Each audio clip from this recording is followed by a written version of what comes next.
Okay, can y'all hear me in the back now? Okay, I'm putting my jacket on, that means we're going to work. Let's go. Okay, thank you. Anybody, any other AC board people need to get up here and have a seat? Okay, turn this over to Thomas and we're going to get going. Okay, thanks everybody for joining us, and hopefully you can hear us in the back now.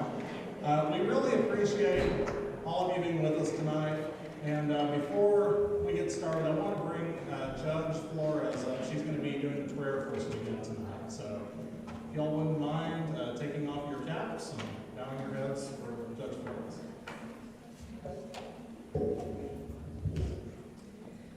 Father, we just come before you, Lord, in Jesus' name, Father, and I thank you, Lord.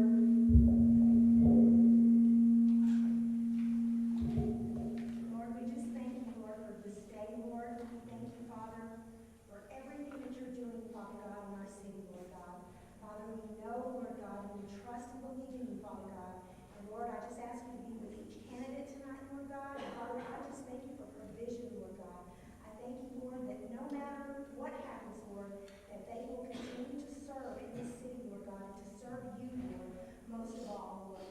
So we thank you again, Lord God, for your presence here tonight. Father, you are invited into this room, Lord, and we just thank you in Jesus' name. Amen.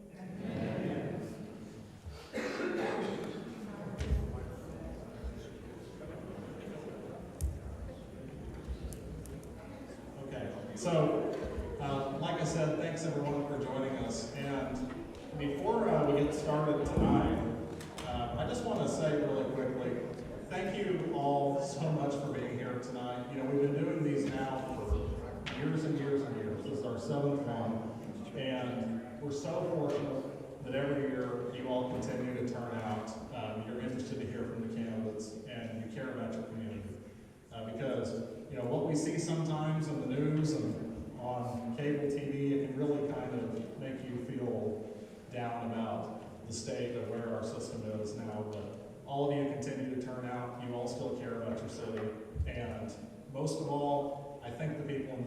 really understand that we're neighbors, we put back into Amarillo, and we care. And so thank you all so much for being here. Thank you, candidates, for being here. We really appreciate it. And I'm going to turn it over to Len Walker. We're going to do the introductions. Let me get this list for him.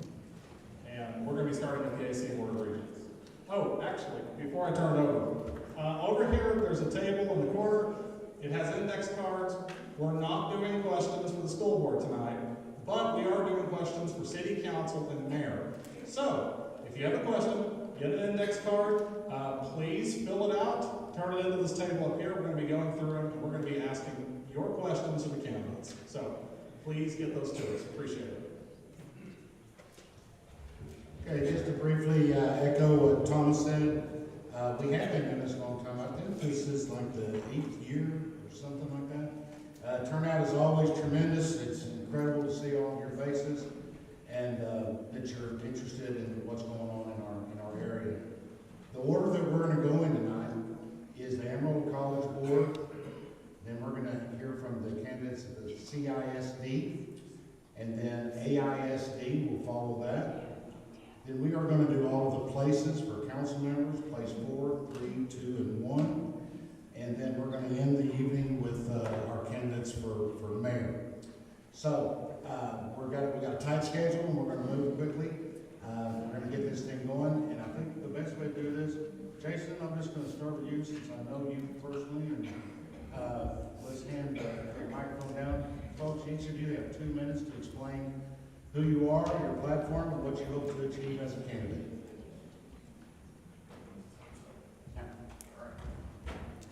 I'm Jason Fogelsong. I'm a teacher here in Amarillo, and I've decided to run for this because I think we need to control the tax hikes and things like that. I know there's been some in the recent past, and I work with students every day that I watch them work jobs and struggle to help their families. And the average common working class person in Amarillo cannot afford that. It's just not a good time. And then, as I continue to learn about this position, I realize that the average voter does not necessarily know what the Board of Regents does, and it's not really super easy to find out what the Board of Regents does. Sure, you can download the minutes and you can go to the meetings, but not everything is easily accessible to the common person, and I want to change that. I want to increase transparency and communication with the voters because as a taxing entity, Amarillo College is part of our government, and we have a representative government, and I'm here to represent you on the board. And last but not least, there has been some rather unpopular in the panhandle ideology that has infiltrated higher education, and it's been outlawed in the K through 12 grades. And I would also like to run in opposition to that wherever I can and however I can. So please vote for me 3 times on May 6th. I'm Jason Fogelsong. If you'd like to know more, I will stick around until the end. Thank you.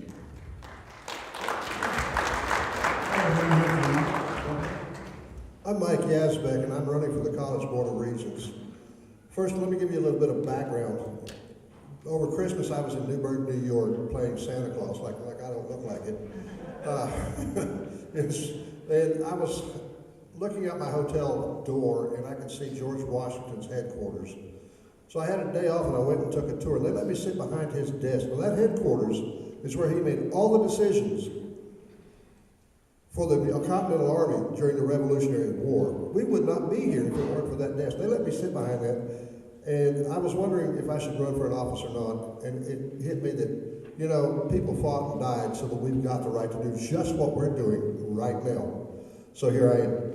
Now, my big thing is I've got a cousin up in Lansing, Michigan. He's a professor at Michigan State University, and his biggest complaint, and he's telling me he hears this from all his colleagues nationwide, is that the students are having to have remedial education before they can actually start their college work.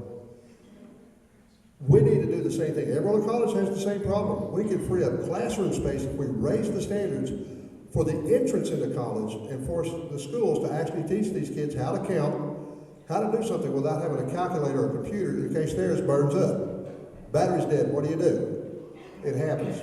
So we need to raise that standard. If we do that, we're going to do 3 things. Number 1, we'll free up classroom space, which means we don't have to have more classes. What does that do? That allows us to give more courses at the college level. What does that cost us? Nothing. Second, it challenges the students to be better. And it allows the universities to come to Amarillo College and say, hey, I like you. How would you like a scholarship? Places like MIT want to do that. They used to do it all the time. Okay, I just want to say, I'm here because I care. So, vote for me.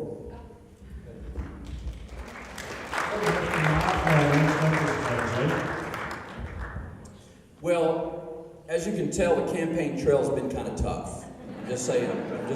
I'm going to sit down because I've got a lot to say and a little limited time to say it. I've been in education 38 years. My name is J.L. Barrett. I'm running for re-election to the Amarillo College Board of Regents. This is my 8th year to proudly serve the top college in the nation. It will be come April the 20th, and I'll tell you a little bit more about that. I've got family here, and they're all in education. We're all in Amarillo ISD. As MTech's principal, I've been doing that work for about 15 years, 2 years at MTech. I guess you would say that we're in the family business, education. So we know a thing or two about education, and the Amarillo College is family to me. Amarillo College is beyond amazing. You've got to be so proud of your community college.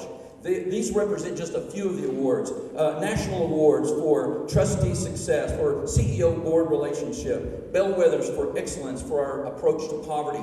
In 2021, we were the Community College Rising Star Top 5 Award.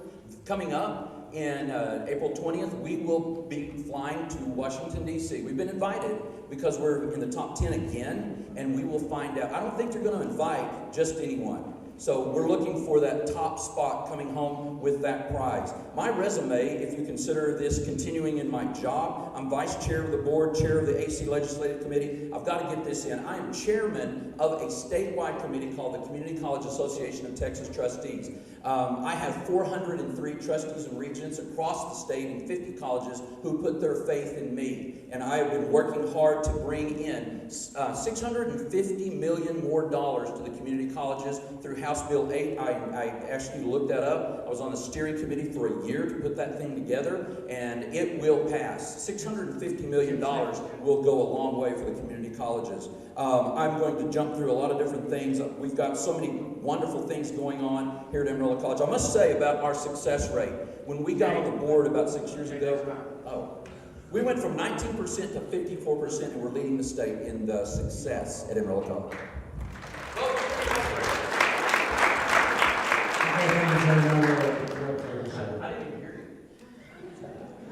Hi, my name is Michelle Fortunato, and I am on the board with Jay. So what he said as far as the success Amarillo College has had, I'm running for re-election. Instead of talking about myself, I thought I would talk to you about what the board does and what Amarillo College does with respect to economic development and economic growth.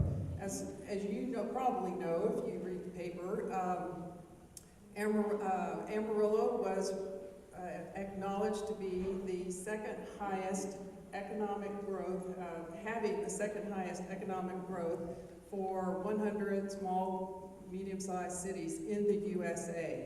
Well, that economic growth doesn't come by accident. There's a lot of people who are working on it, and Amarillo College is one of the people, one of the partners in that endeavor. And we meet with the prospective clients of the AEDC and figure out what they need to hire employees to work in their businesses. We've got 3 new projects that are slated. 2 of them are for sure, 1 is maybe. They're going to hire 2,000, 3,000, 4,000 employees. These employees are high-tech, high-wage jobs, making about $50,000 to $100,000 for some of them. And Amarillo College is the one who trains these people, skills these people, and makes them ready for these employers who are coming to town. So that is a little bit about our transparency and what we're doing to help Amarillo grow economically, and I hope that we can continue to do that together. Thank you.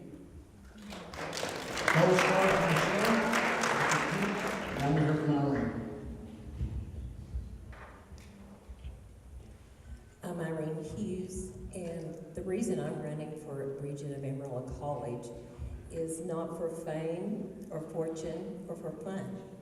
But I was one of those Americans that was enjoying all the benefits.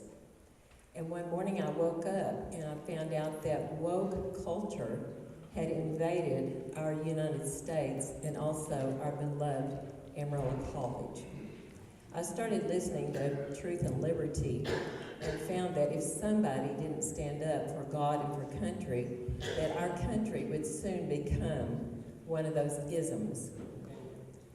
And so I have been studying to find out how I could help. And I'm here to represent God and country in making this a better place to live and to educate.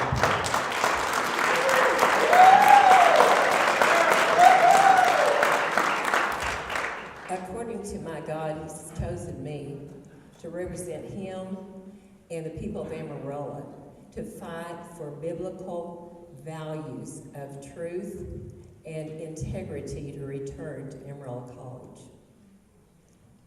This is a place where I have worked. I'm an advisor, retired advisor from Amarillo College, and I was a classified employee at the Moore County campus for 2 different times, and before that I worked workforce.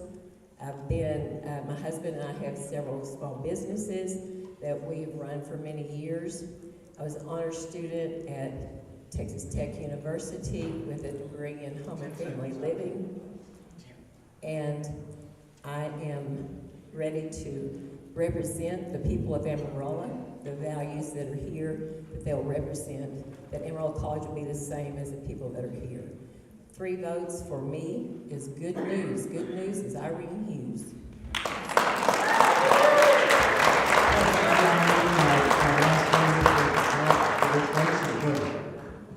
Well, there's benefits to going last sometimes, and unfortunately I don't have a good tagline like Irene does, but it's beautiful.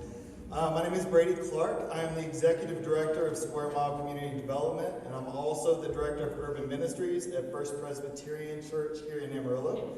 I'm an ordained minister. I've been a pastor, a missionary, and I've ran nonprofits here in the Texas Panhandle, in urban areas across the country, and across the world for over 25 years. I am really excited to be involved in this because this follows the values that I hold to as somebody who has worked with multicultural and diverse communities all over the place. We focus on rural areas and underserved areas. We focus on all of our community regardless of how much money they have, what their background is, and where they come from. We want to provide equitable, honest opportunity for everybody in our community to get the education that they deserve. And Amarillo College has a high quality education.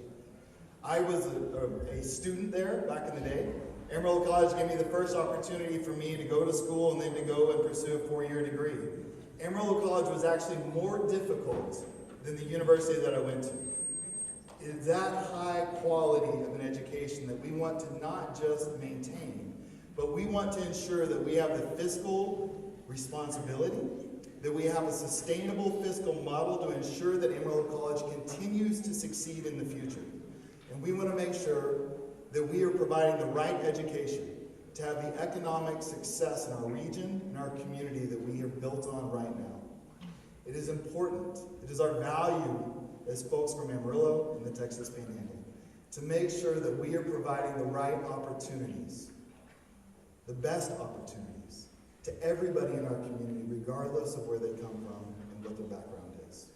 And so for me, it's my heart and my desire to ensure that that happens as a member of the Board of Regents. And I appreciate and I value your votes, all 3 of them, and also your support, your prayers, and your good thoughts as we move forward as a community and as a family.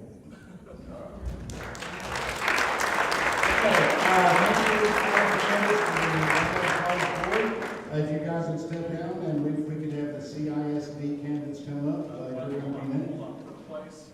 going to go by place.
teachers in the country.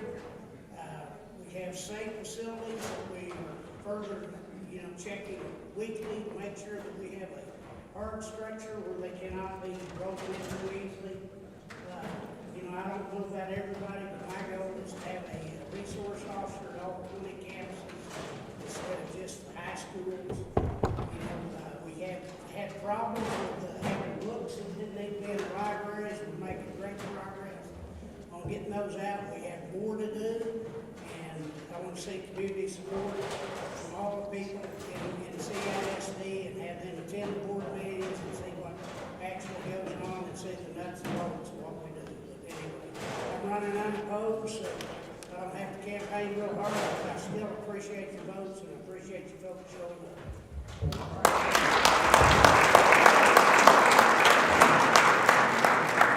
And I guess we'll just take a second to let the chairs get distributed in the back. But if the place 2 candidates would like to make their way up to the front, we'll get y'all seated and then we'll start here in just a second.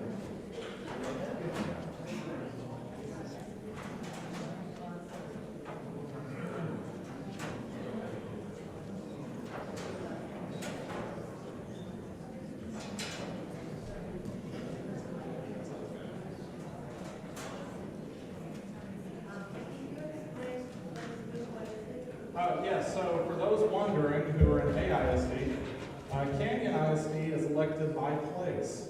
So Paul Blake's running for place 1. We're going to have the candidates for place 2, place 3, and place 7 speaking. So, yeah. So it's a little different than AISD, but I think it's kind of quieted down now. So here we go, I'll give you the microphone. Go ahead and just take it away. You got 2 minutes. Tell us about yourself and what you're doing. Hello, I'm Catherine Wiegand, and I was so honored to be elected to the Canyon ISD Board of Trustees in 2011.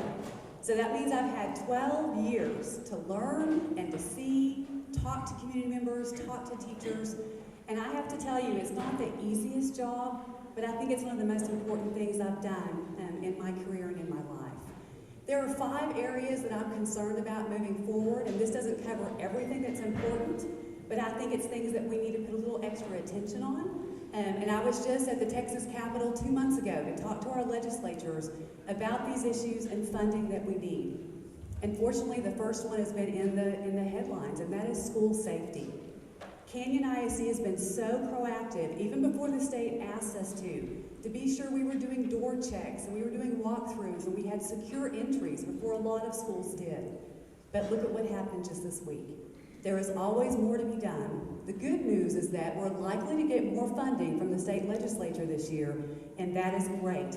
So we have to use those funds wisely for the best interests of our students and our teachers and our staff. The second area is teacher recruitment and retention. All schools are having a hard time finding good teachers and keeping good teachers. It is hard to be a teacher these days. There is a lot that they go through. So we need to attract the best ones we can, have competitive salaries, great benefits, but we also need to carry them along, mentor them well, give them opportunities so that they want to stay in Canyon ISD and do the best they can for our kids. Another area that a lot of parents have helped bring to attention this year is communication.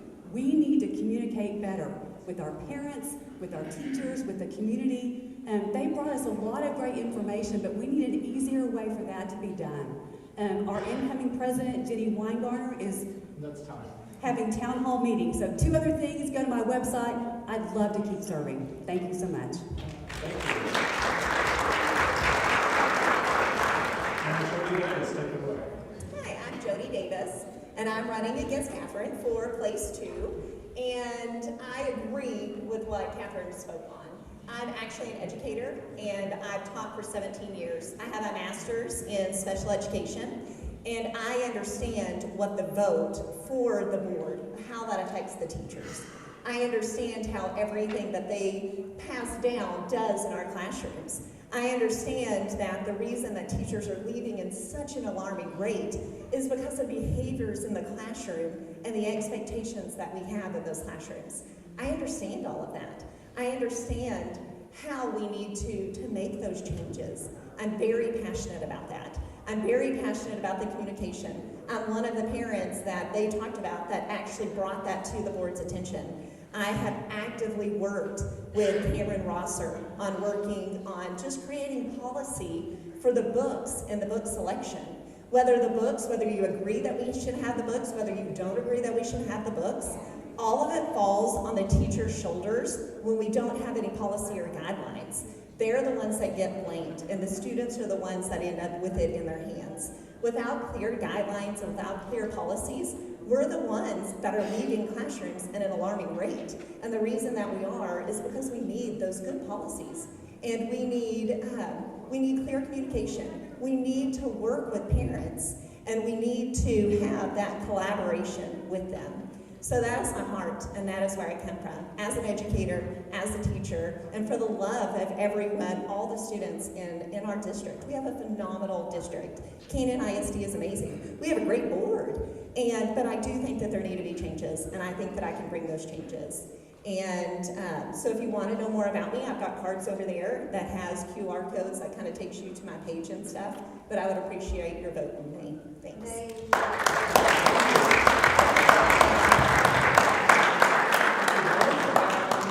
Now we are going to invite up the candidates for place 3 on the Canyon School Board.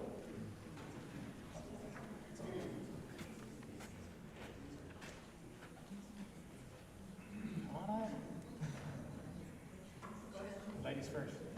Ladies first.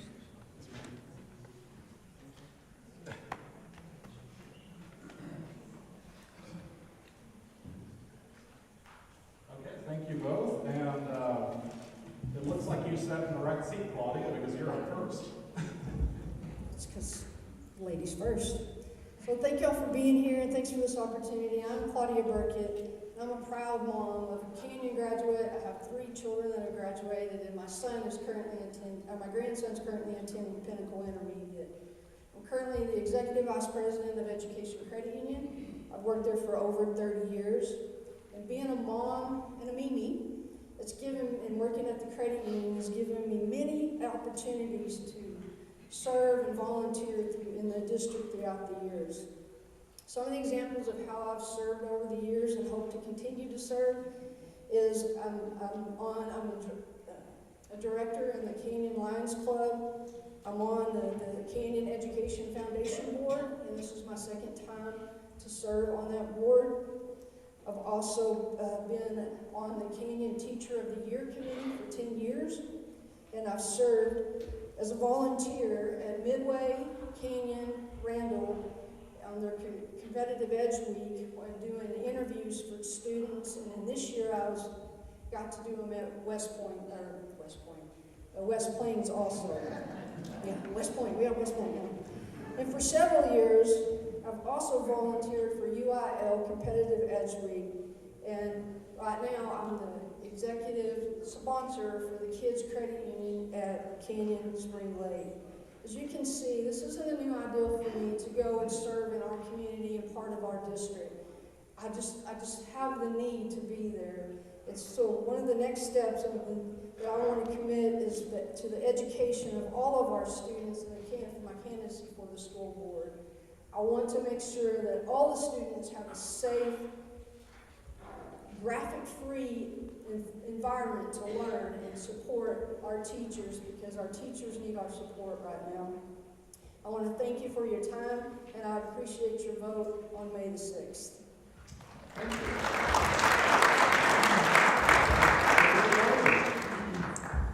Hi, my name is Casey Posey, and I am running for place 3 as well. Remember, Canyon has places, so you get to vote for individual places if you're in Canyon ISD. My reason for running stems from a number of the school board meetings that I've sat through over the last 1.5 to 2 years. I started attending because I wanted to be able to understand exactly how our school was functioning at the board level, because I've served on so many boards. I get it. I get where the instruction and everything is on the teachers, and I get where the board has to set the vision. That's their goal, that's their job, is to set the vision and give the superintendent instruction and direction on how they're supposed to operate.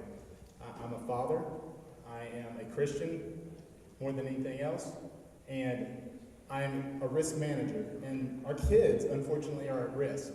They're at risk in a lot of ways that I didn't appreciate whenever I was sitting in board meetings. I was unfortunately able to see a number of parents sit there and squirm because they didn't like what was going on. I saw them go to the podium and cry and plead and scream at the board to just listen, and they weren't. And that prompted me to want to run and take that risk, which I do for a living, and bring those sides together. There's a lot of contention on both sides. If you've been to any school board meetings in King, you understand there's contention on both sides of a lot of the debates. But unfortunately, everybody's too busy yelling to have a conversation.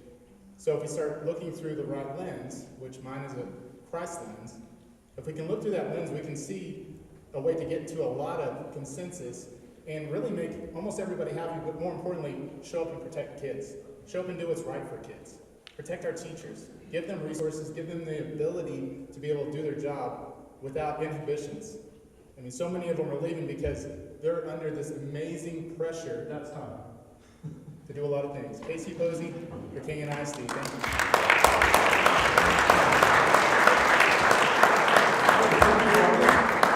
And our final canyon race tonight, Canyon ISD Place 7.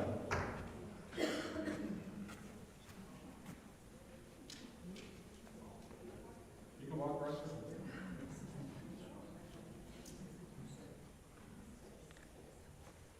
Well, this makes it easy. Go ahead and take it away. All right, thanks for having me. My name is Tiffany Rogers, and I'm running for Place 7. And I am a parent. I have a 3rd grader and a 5th grader. I've been on the PTA board at both my kids' schools since they joined kindergarten. So the second they were there, I joined, because I feel like a boots on the ground type mentality is how you work with people, how you get things done, how you become a team. And that's what I want to do for Canyon ISD. I've been involved not just with PTA at the kids' schools, but at the district level. I've also been on the SHAC, which is short for School Health Advisory Council. If you know anything about that, then you know that's been quite the road. The last 2 years we've spent on that council going through not just health curriculum, but just not physical, not just what you eat or how much you run, but also your mental health. And so that's been something we've worked on the last couple of years, and we found a great replacement for the suicide prevention program there in Canyon. We worked really hard for that. Some of my background, I have 20 years experience in technology. I have a master's degree in business. I'm a sustaining member of the Junior League, where I was the finance vice president for 2 years. So I have the finance fiscal responsibility under my belt. I'm currently the mayor out at Lake Tanglewood, so I've got a little election experience too. So some of the other things I've participated in, I'm a member of the board for Junior Achievement. We go into all the area schools and teach several different things, but one of them is personal finance. So right now I'm assigned to Randall, and I go teach personal finance. I volunteer. I go to work all day and then leave for a little bit and teach the kids about personal finance, which I think is so important. And career readiness and entrepreneurship. That's time. Awesome. Thank you guys. Vote for me for Place 7. Canyon ISD.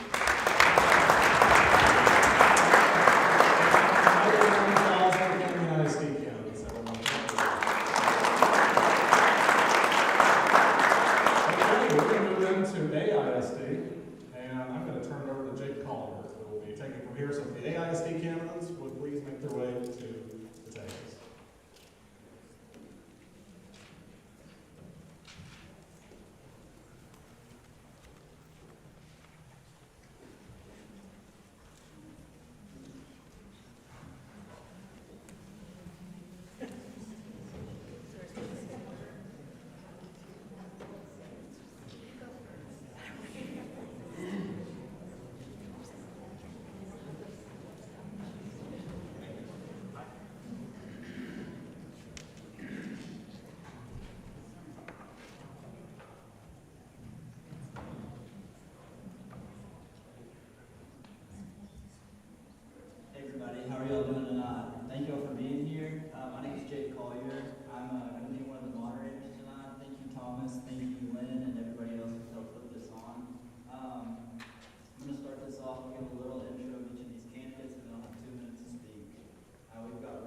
Mia.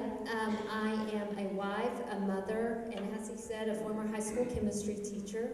I have a daughter who's currently at Tascosa. She is a freshman. At Tascosa, I am on the site-based decision-making team. I'm also in my second year on the SHAC committee for AISD. And then I am also the vice president for the Tascosa Band and Orchestra Parents. And the reason why I decided to run is I felt, after attending many meetings, that there was a lack of mothers on the board. We have one. And I just felt like there was a lack of representation of mothers on the board. And that mothers have a lot of intuition and know what's going on. And I actually have a child, and I'm living this every day. There are three main things that I want to focus on. The first thing is empowering parents, encouraging parents, engaging parents to be part of their child's education again. Parents are the single most important influence in a child's life, and we need to bring the parents back into the classroom. The second thing is distractions in the classroom. Learning should be our main focus in the classroom. And the third thing is communication and transparency from the board. One of the main responsibilities of the board is to communicate with the community, the parents, the students, the teachers, and have transparency. So I'm number 3 on the ballot, and I hope you'll give 3 votes for number 3. Thank you.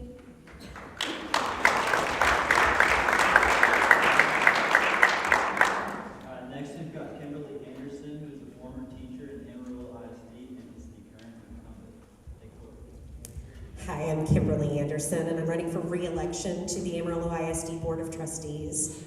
I'm a lifelong Amarillo resident. I'm born and raised here. My roots are deep, and I love this city. And I want nothing more than for our city and everyone who lives in it to flourish. And I know that starts with a great education system. And my roots in AISD are also very deep.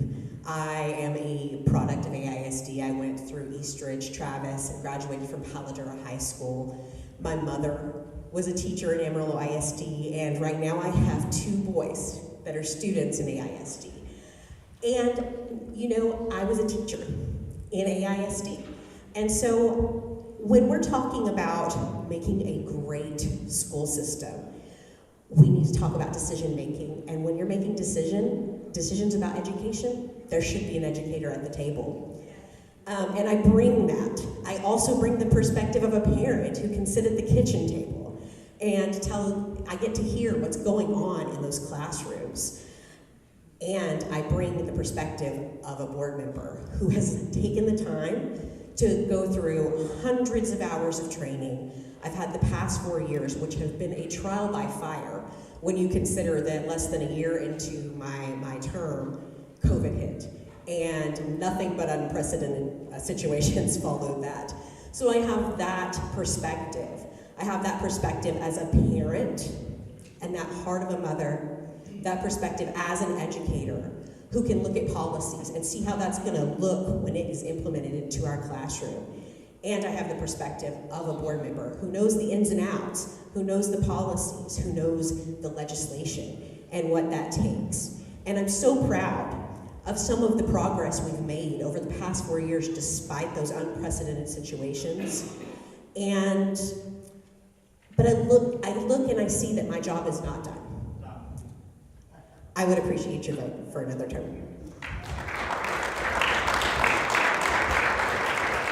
Next, we've got Ryan Brown, who's an attorney here in town and owns his own law firm. His wife is a teacher and he has a kiddo in AISD. My name is Ryan Brown, as you just said, obviously, and I feel like I have a unique perspective. I've got a wife that's a teacher, and I've got a daughter in AISD too, so I can see the needs of all 3 groups that are important here that a board member needs to consider. And there's a few things I think that AISD board members, or that I as a board member would focus on. One is school safety. That's always on my mind as a parent of a student at AISD. And I think that AISD is working to make kids safe, but I think we need to think a little deeper and a little differently about things. I think that filling up schools with police officers is not going to do any good. That's been shown over and over. Uvalde and several other of these incidents. I also, locked doors, buzzing people in, that's great, unless the doors are made out of glass. It's not going to do much good. I think we need to focus on mental health. A lot of students, not just in AISD, but everywhere, die from suicide. And I think that we can address that in school shootings better than how AISD has been now. I think we need to focus on teaching and learn. Every decision made, we need to ask, does this help teachers teach? Does this help students learn? And we need to give teachers more resources, more supplies, higher pay. And I think finally, we need to think about the future of AISD.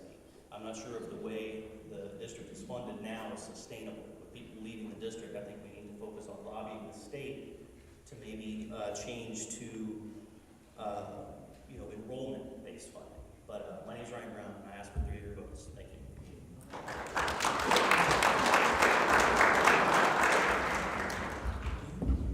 All right, next we've got John Mark Duluth. He worked for Amarillo News for 37 years and has been a resident of Amarillo since graduating from Texas Tech in 1981. I am John Mark Ballou, and I am a child, or was a child of public education. I grew up in the big town of Groom, 42 miles east of here, and I saw what happens when teachers and coaches pour themselves into me and my classmates. My mother was a career high school English teacher, newspaper sponsor, and instructor of academic UIL events. Fast forward, my wife taught in Amarillo for 33 years, 25 of them in AISD. Our 2 adult sons went to school at Paramount Terrace, Austin, and Tascosa. I have immersed myself in this city for 42 years. I have either led or been part of civic groups and volunteer organizations and part of my church for 4 decades. And despite all of that, this school district and this city have given back to me and my family more than I have given, and I just want to pay it forward. A school district is a heartbeat in the community that pulses forward generation after generation, and I want to make that heartbeat as strong as possible. How do you do that? Well, you don't take your eye off the ball, and that is our students. Every decision we make, the vision that we set, must be governed by what is best for students, from children from pre-K to teenagers and juniors and seniors. And along with that, how can we best equip teachers and administrators to do the best job they can with your most precious asset, which is your children and grandchildren?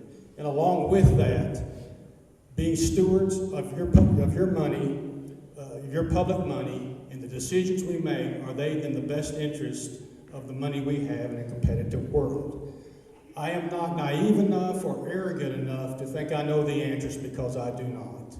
What I do know is that I have the experience based on 42 years to have the courage to ask the questions, sometimes hard and difficult questions, and the wisdom and insight to gather that information and make the decisions that best reflect the majority of the citizens of this school district and what is best for students. I ask for your vote or votes. You ask for my ear. Together, let's make ISD the best it can be.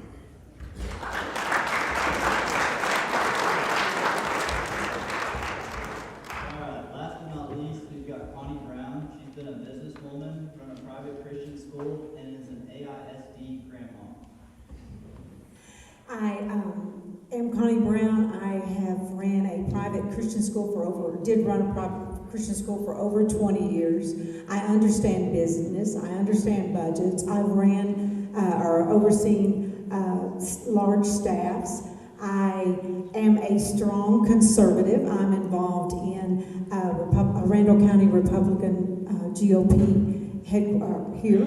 I am a part of the High Plains Republican Women. I am an active member of the Conservative Patriots for Texas, and I am a conservative, and I don't know what the next 4 years would look like, but you can know this about me. There's 3 things I can tell you for sure, and you will know where I will land. And one is that I believe that we must respect our parents as the stewards of their own children and having complete and total transparency with those parents.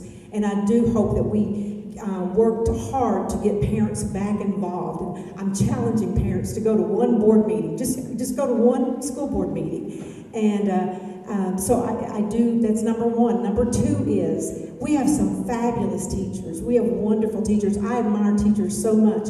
But you know what? We're losing teachers. And one of the reasons we're losing teachers as I talk to them is because they're not able to have the control in their classroom that they should have. They're not able to spend the time teaching that they really desire to teach. So I believe we have to empower them to have control in their classroom. Number three, I believe that we have to make our public schools a place where our students go for an education and not for an indoctrination. I want to ask you for your vote. I want to tell you that I will work hard for you. I have served this community. I'm a Kentucky girl, but I've served this community for over 30 years of my life. I don't think there's been a day that I've lived in Amarillo that I wasn't serving some committee, some board, some church, something. And so I want to just ask you for your vote, not only for your vote, but I'd really like to have all three of them, honestly. And you can do that on the school board. So thank you so much. I'll be right back there with the yellow signs and the school bus on them. And I'd be happy to answer any questions that you have. Thank you so much.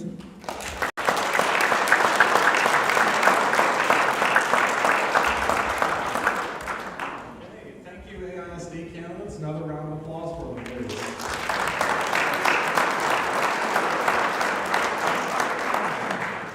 And so now we're going to start working our way up the ballot and to the big race that you guys are probably all waiting for.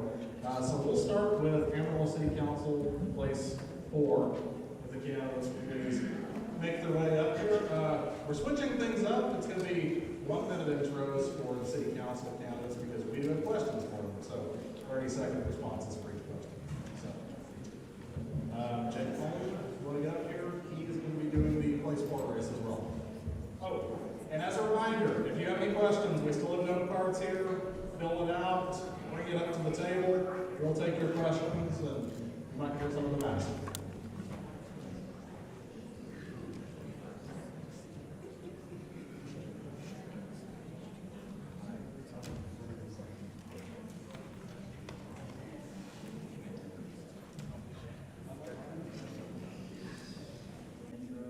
And then we'll start working our way through the questions. So, 1 minute. Mr. Simpson. Good evening. My name is Les Simpson, a candidate for place 4. I'm a 20-year resident of Amarillo. I'm married to my wife of 35 years, and we have 2 adult children, both who grew up here in Amarillo and attended AISD schools, and have 1 grandson who's 18 months old. One of the great things about Amarillo, and the reason why we have enjoyed living here and will continue to live here, is it was a great place to raise our children. This is a community that's faith-centered and conservative in its approach, and I agree with those 2 principles immensely, and would apply those principles if elected to serve on the city council.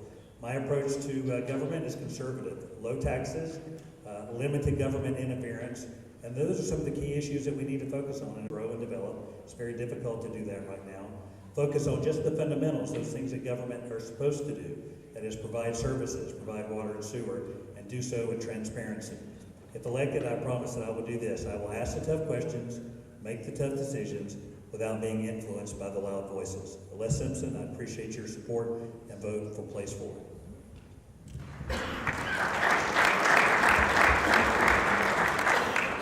Good evening. My name is John Ingerson. I'm running for place 4. This is the 3rd time I've run, and everybody asks me, why in the world would you do this again? But I'll tell you what, I'm really excited. I see an incredible opportunity for change this time in our city, and I want to be part of that change. I believe God is doing something incredible, and I believe I've been called to be part of that. I've just recently served 6 years on the Parks Board. Love being part of that. Love getting to serve my city. But really, why am I running? I'm running for you guys. I'm running for me. I'm running for your family, and I'm running for my family. I have this really crazy notion that City Hall belongs to all of us. Not based on your last name, not based on who you know, but I believe everybody has a seat at the table, or they should.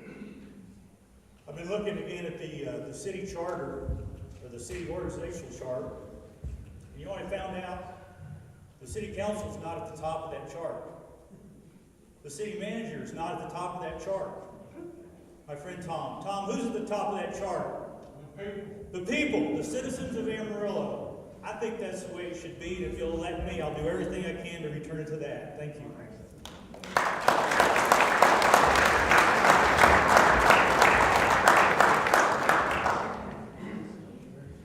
Good afternoon. Most of you out there already know who I am. I'm Hobart Gunny Brown. I'm a retired Marine, 20 years and 1 day. I want my 1 day. All right? Why am I running? Like my good friend John, this is my third time running too. Why did I do it? I like pain. That's nothing for me. You know, I had the misfortune at Al-Jabar, Kuwait, having a 19-year-old kid die at my feet. There's a friend of mine out there from Delhart. She remembers that day when I came home. So I've been serving Americans for 40 years. And I'm not going to stop. This seat at the city council, that's all it is a seat. Like I have said at all of these, Google Hobart Gunny Brown, and you'll see what work I'm doing in the community. That's verified work. 1 minute, I can be over at the North Heights Association doing some work. I can be at my church leading a group. Next minute, I am a delegate for the Republican Party. Or I am the president of the Harley Owner Group. I have a very diverse background, and I'm here to serve everybody in Amarillo, from the north, east, west, and south. Thank you.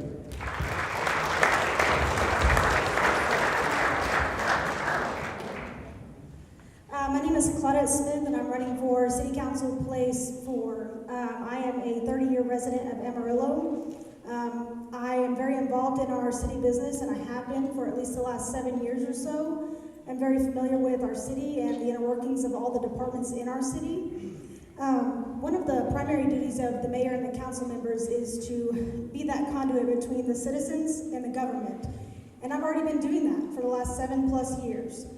I've helped numerous local businesses keep their doors open when they've had issues with the city. I've helped numerous local businesses get their permits to open their doors for business when they've had issues with the city. I've worked with someone from nearly every department in the city. And so I would really like to continue serving the citizens from the other side of that velvet rope there at City Hall, if you guys would allow me to. So I'm really counting on your vote on May 6th, because we really need a great mayor and council that will be good stewards of our tax dollars and who have done a lot more than just their homework.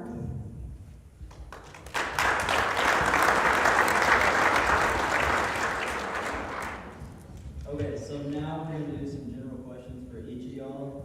We'll just have you answer each individually. If you can take 30 seconds to answer these questions. The first question will be for Mr. Simpson.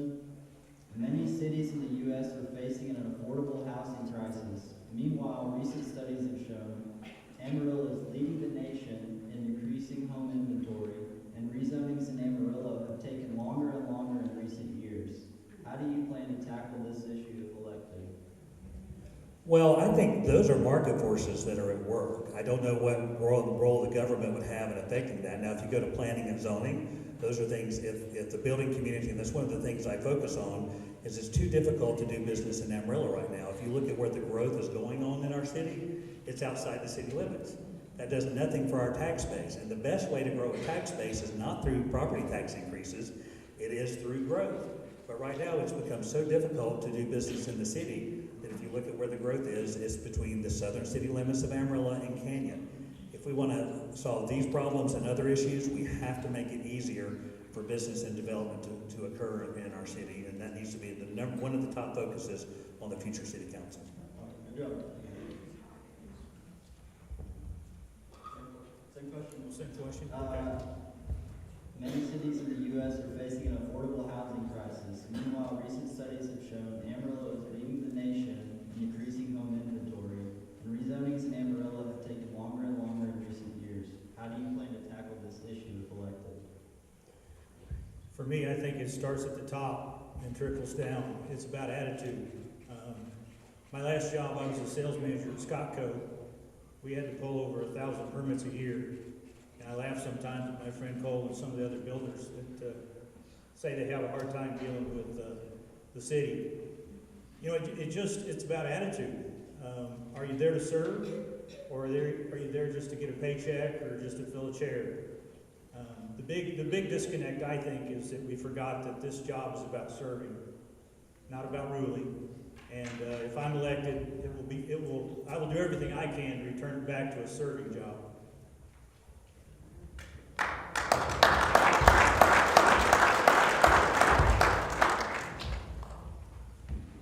Well, one problem we have is, if you go over to the north side, you see houses popping up like popcorn over there.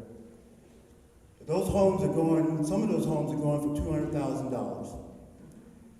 $59,000 is the median income here in Amarillo. $28,000 is the average.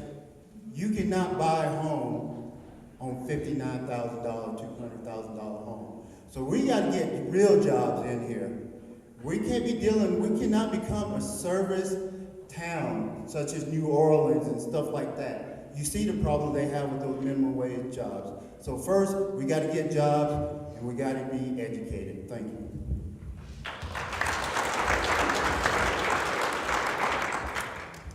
I think it's important that we promote growth in our city, like Les said, through our tax base. The way we do that is we lower our taxes. We make it attractive for businesses and for families to want to move here. We've got to lower our crime rate, and we've got to keep our tax rate low in order to do that. We should be kicking the door wide open for businesses to come here. We should be rolling out the red carpet and not being a roadblock for businesses that are trying to open here. And I think if we do that, we will prosper tremendously.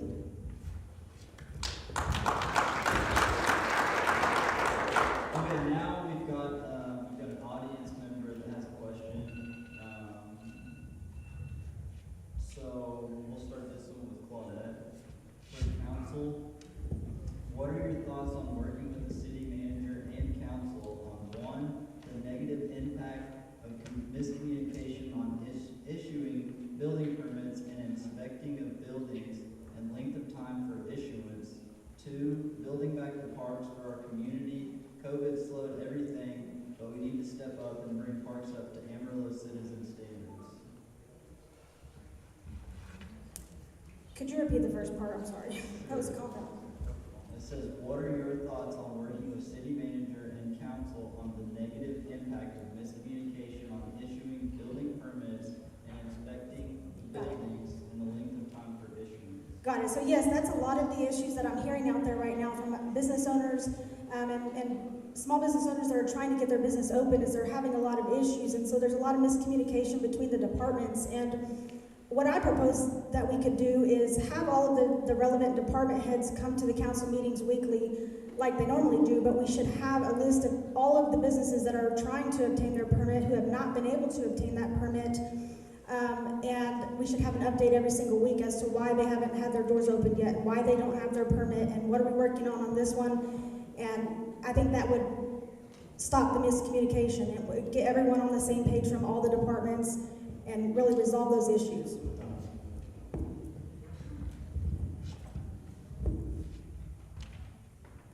Boils down to one thing: accountability.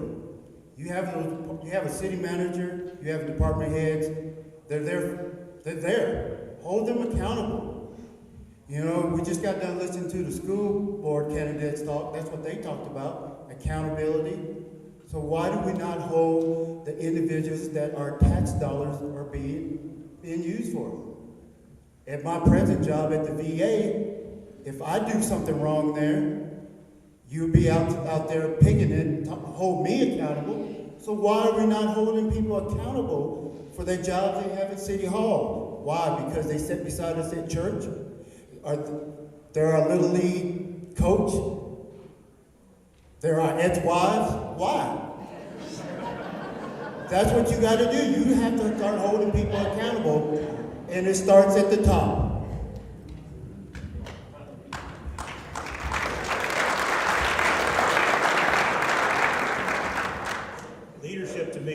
setting an example and holding people accountable, as Johnny said. Setting the expectations, it's not that hard.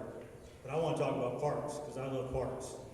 We worked really hard for the citizens to try to make a big change. I think the biggest thing we did that was most helpful was we just got honest. We told people how bad it was, and we let you guys decide what to do about it. Again, as I said earlier, the council is not the one that should be making all these decisions. The people should be making the decisions. And,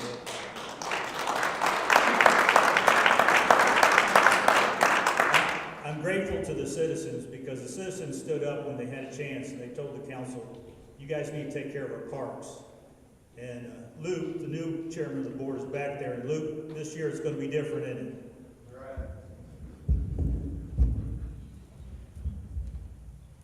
I really like that question because it gets to the heart of the heart of the matter of how our city functions. Our mayor and council is a very weak form of government. The mayor and council have very limited powers, but they do one thing that matters the most. And really all the other things pale in comparison. They have to make sure that they're hiring the right city manager to run this city, and they have to give the direction and the guidance, whether it's these issues or other issues, by listening to the citizens. When you elect mayor and council, they should not become part of the government.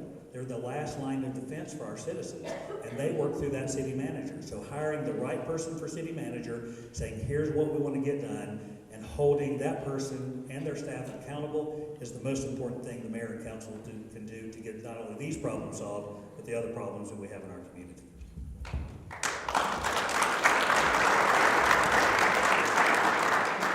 Awesome, thank you guys, that was great. All right, now we're going to do some questions that are directly made for each of you. We'll go ahead and start with you, Les. Again, you've got 30 seconds to answer it. Can you talk into the mic? Yes, sorry.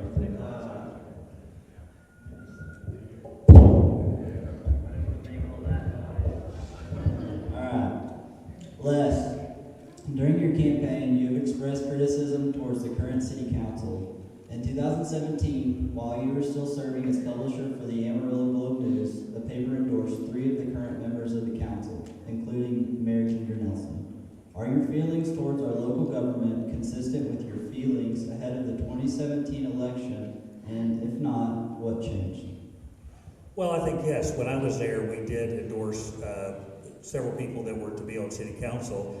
I don't apologize for that endorsement at the time based on the information and knowledge that we have.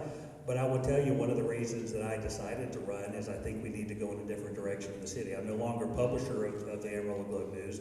I don't do that job anymore. But I do think there's a lot of change. And some of the things, to be honest with you, when I was reading and observing some of the things that were happening, to me, and I don't want to be critical of people or individuals. It's a tough job to be able to do there. So I'm not going to single people out. But I said, boy, these are some things I didn't even, that were really tough to believe that this was going on in the community. So those are one of the reasons that I want to serve on the community, because I think our goal as a mayor and council is to be the watchdog for the citizens and represent them. That was what we did at the newspaper, and that's what I will continue to do if elected and serve as city councilman for place 4. Thank you, appreciate it.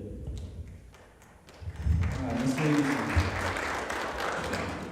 You have served on the Amarillo City Parks and Recreation Board for 6 years and have served as chair for the last 2 years. In 2021, the city of Amarillo held a tax ratification referendum that failed. The city billed the ratification as being necessary to support public parks.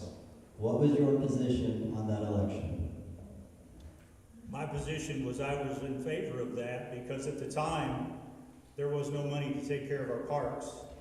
And we held a meeting at the city hall, at the Civic Center, and we invited the community to come to talk to us and tell us what they wanted. And for 2 hours, the citizens told the council, you need to take care of our parks, you need to take care of our parks, you need to take care of our parks. We were told at the time as the board that there was no money and we were going to have to look at closing the zoo, possibly Comanche Trails. And then the hardest part was we were told we had to look and see which parks in Amarillo, Texas that we were going to have to close. As a chairman, I was not willing to accept that report. And so we went to work, and like I said earlier, we just got honest with people and told them, these are your parks. These aren't my parks. As the Parks Board, I represent you guys. And so we just got honest. We asked the citizens, what do you want? And I think they were pretty clear and told us, we want you to take care of our parks. And at that time, we had $100,000 a year in capital expenditures to take care of our parks in Amarillo, Texas. It was ridiculous. Thank you, thank you.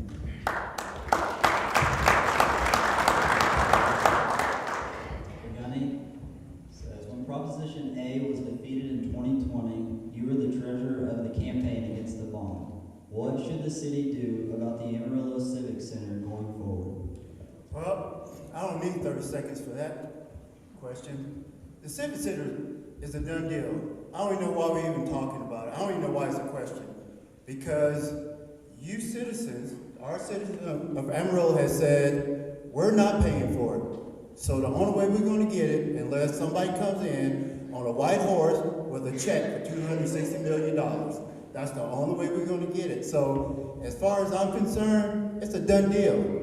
And if I go to any other forum and they ask me that question, I'm going to tell them, next question, because it's done.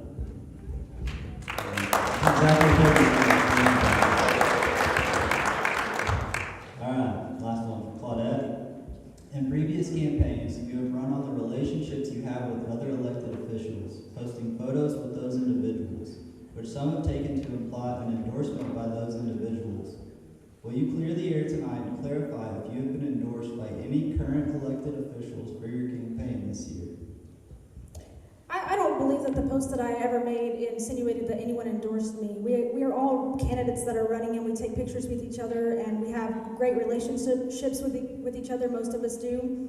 I've dealt with others that are currently elected outside of this on a regular basis. Like I said, trying to get business owners keep their doors open and get their businesses open, and so I've had to work with council members and things like that. So yeah, I take pictures with people and stuff like that, but no other candidate has endorsed me to my knowledge in this race.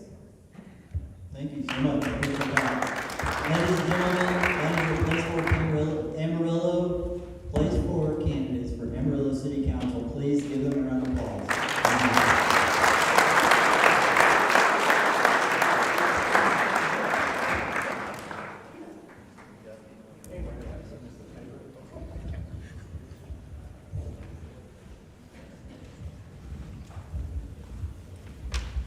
Okay, we're going to do place 3. Next, can y'all hear me in the back? We're going to do place 3. If we can have our candidates come up.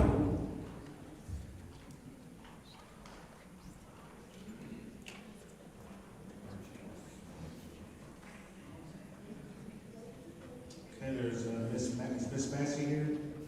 She decided not to show up. Okay.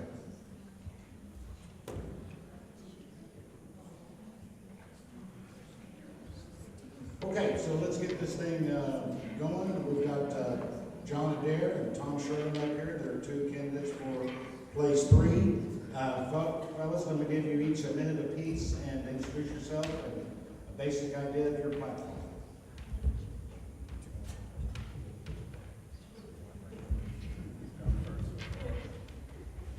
Hello, I'm Tom Sherman. Glad to have y'all here tonight. The only reason I'm running is because of y'all.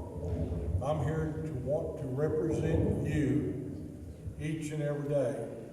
I'm willing to put my phone number out there where you can call me 24/7 and I'll be answering it. I'm a retired businessman.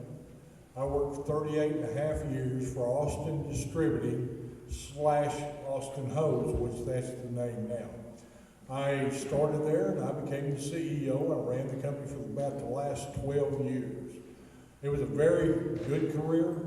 It taught me a lot of things. I know how to work on a budget.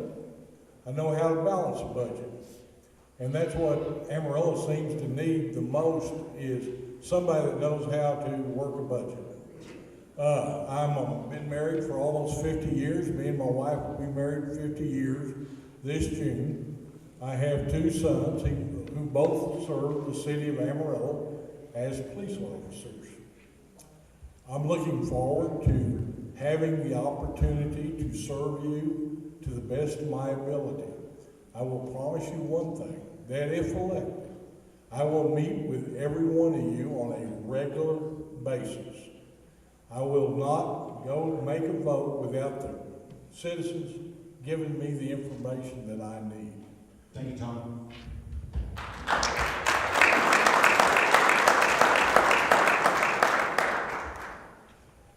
My name is John Adair. I'm running for Place 3. I've lived in Amarillo all my life. I worked in advertising with a billboard company for 15 years. I was also a professional freestyle motocross rider for 8 years.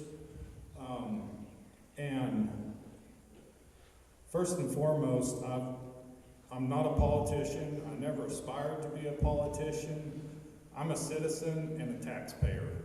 And I decided you can either sit around and complain about stuff, or you can stand up and try and do something. And my job, first and foremost, is representing the taxpayers, making sure that everything that this city does is in the best interest of the taxpayers. Amarillo is a great place to live. It's a great place to raise a family. But Amarillo has a lot of problems that need fixing. And Thank you, John. Gotta cut you down. We're running 20 minutes running behind schedule, folks. So I'm not trying to be rude, but I do apologize for the abruptness. John, let's stick with you. Tell the folks that are here what your thoughts are about the current state of the downtown revitalization efforts, and what would you be doing going forward? Downtown is good. I mean, everybody wants a beautiful downtown, and I agree, money needs to be spent down there. It needs to look nice and look appealing and be inviting to guests, but that's not the only part of our town that we need to worry about. You know, we have a small area down there that gets a ton of attention, and then we have miles and miles around it that doesn't see anything, and that also needs attention. You can't focus on one spot. You know, this is about a town, not one area of a town. Okay, thank you, sir. Tom, would you address the same issue? Oh, I'd love to.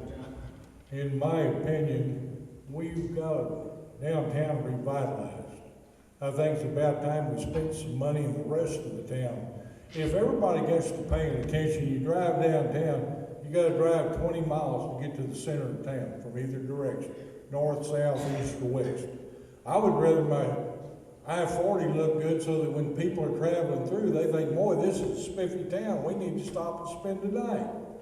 We need to get our priorities straight. The priorities for the last number of years have been about 1 square mile downtown, and they've let the rest of the city fall apart. As a commissioner or councilman, if elected, I will spend money in your neighborhood. We'll put money in your pockets, and this is where we need to spend it. Amarillo looks worse today than it did 20 years ago. And why is that? Because we have not put the money where we need to be putting it. We don't have a taxing problem in Amarillo. We have a spending problem in Amarillo.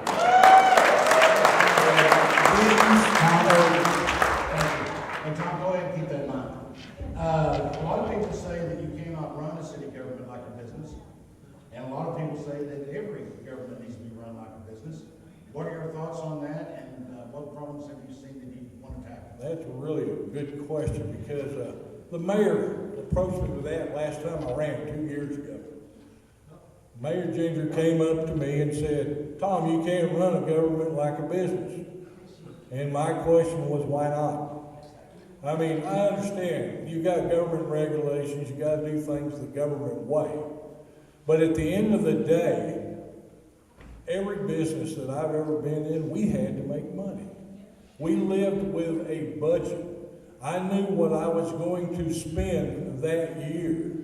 And at the end of the year, when I had to make a report to my board of directors, I didn't get an opportunity to say, well, I'm gonna tax the people some more. That isn't gonna happen. What we need to do is get the people back involved in our government. We need the neighborhoods involved in our government. We need each of you that are here tonight that have devoted your time. I need you involved. I want your ideas, because I'll tell you right now, I'm not the brightest bulb in the pack, but I know how to associate myself with the people that are. And I'll let you lead it. Thank you, Tom.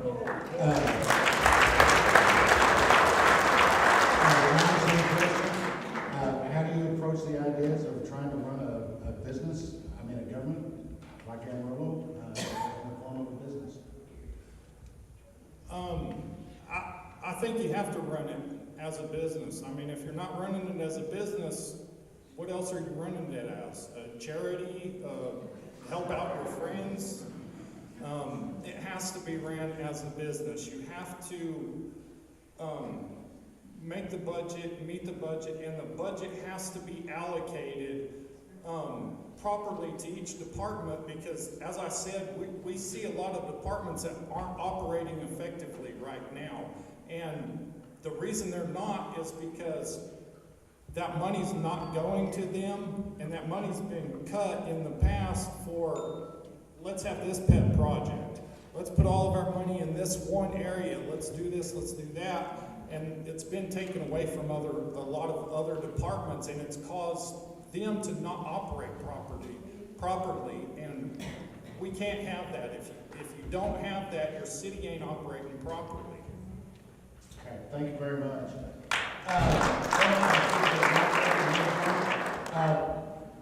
I guess you know some of the past administrations have been real fond of certificates of obligation. When are they appropriate? Would you back them, their use in the future, or should every major debt obligation go to the voters? I believe it should go to the voters, because at the end of the day, government's not about the government. This government is about the people and what they want and what they need. And I think more stuff needs to go to the voters, honestly, because the voters have the say. Because at the end, it's y'all and it's me that are paying for it. So we need to have that say. I think more stuff needs to go to the voters, honestly. Okay, thank you. Tom, what are your thoughts on the certificates? I agree with everything John said. I'm against COs completely. I've fought every one of them that's come up in the last number of years. I've been involved in a PAC called Save Amarillo. I've fought against a lot of taxing issues. Don't get me wrong, I'll spend money where money needs to be spent, but I will not spend the money frivolously. And it's like today, let's say I want to build a swimming pool at my house. I went and asked my neighbors to build that pool. There's not one of them gave me $10. But let me tell you, the city will come to you and say, we need to build a swimming pool. We had one that was 70-something years old, and we had to put COs out for $8 million to pay for it. And in reality, in 70 years, the way I run a business, it would have paid for itself 4 times over. And we could have built it without any money being drawn from the taxpayers. This is what we got to look at. We got to stop thinking as a government. We need to start thinking as citizens, involved citizens that can change the way we are. We got an opportunity this election cycle to make 180-degree turn. And in my opinion, that's what we need to do. Thank you, Tom.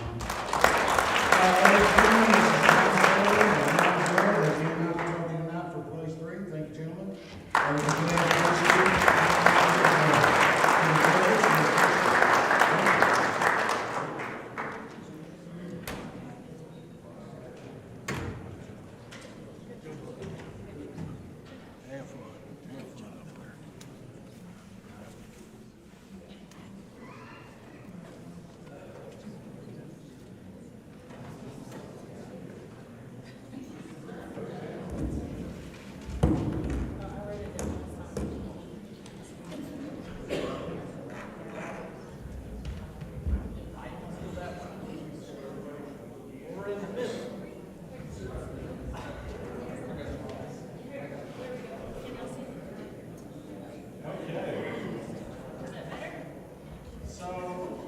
have our candidates up here for place 2. We're gonna try to get through this because we gotta be out of here by about 9:45. So, and as a reminder, questions, cards are over here on the table if you have any. So, Misty, since you have the microphone, go ahead and take it away. I wrote it down because I'm bad at this. Amarillo needs leaders that are going to stand up for what is right and just. A leader that's going to have integrity when no one else is looking. With God to guide me, I would like to be that leader. Amarillo needs leaders that will stand up and have a backbone when it's time to have one, and they will not quit or relent. I will stand up, and I will not quit or relent. With strength, compassion, and understanding, I want what's best for the people of Amarillo, and I want to serve you. I have lots of ideas to build the city and to build the revenue for the city from within. What I mean from within is it's different from the way a city is normally ran. I do not want it to cost you $1. I want to build the revenue and use that revenue to pay for the things in the city. There are many amazing, great people in this community. And that's your time. We need to work together. Thank you. Sorry. Take it away. My name's Don Tips, and I'm going to tell you, start with, in Matthew 20, it says, even the Son of Man came not to be served, but to serve. That's why I'm running. I think we're all called to serve in whatever capacity, and that's this. Everybody, no matter where it is, this just happens to be mine. I will serve and lead this city with a biblical view. I will continue to work to repair the relationship between the citizens and the council through communication. Any relationship, communication is key. We will communicate. I will communicate with you. I will listen and take action. I'm passionate about Amarillo. I'm a lifetime resident. I'm a business owner. I care about Amarillo, and that's why I'm here. So I'm here to communicate, to lead, and to help Amarillo prosper, to just bring us to where we need to be. So Don Tibbs for City Council Place 2.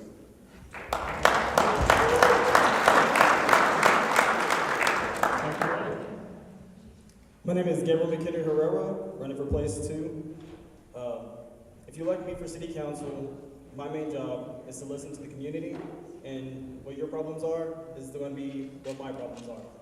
I want to work for y'all, not just for myself, not for some endorser or any of that. My main goal is to be there to listen to the people so we can work on the entire city as a whole, so we can be responsible and steward that budget wisely and well.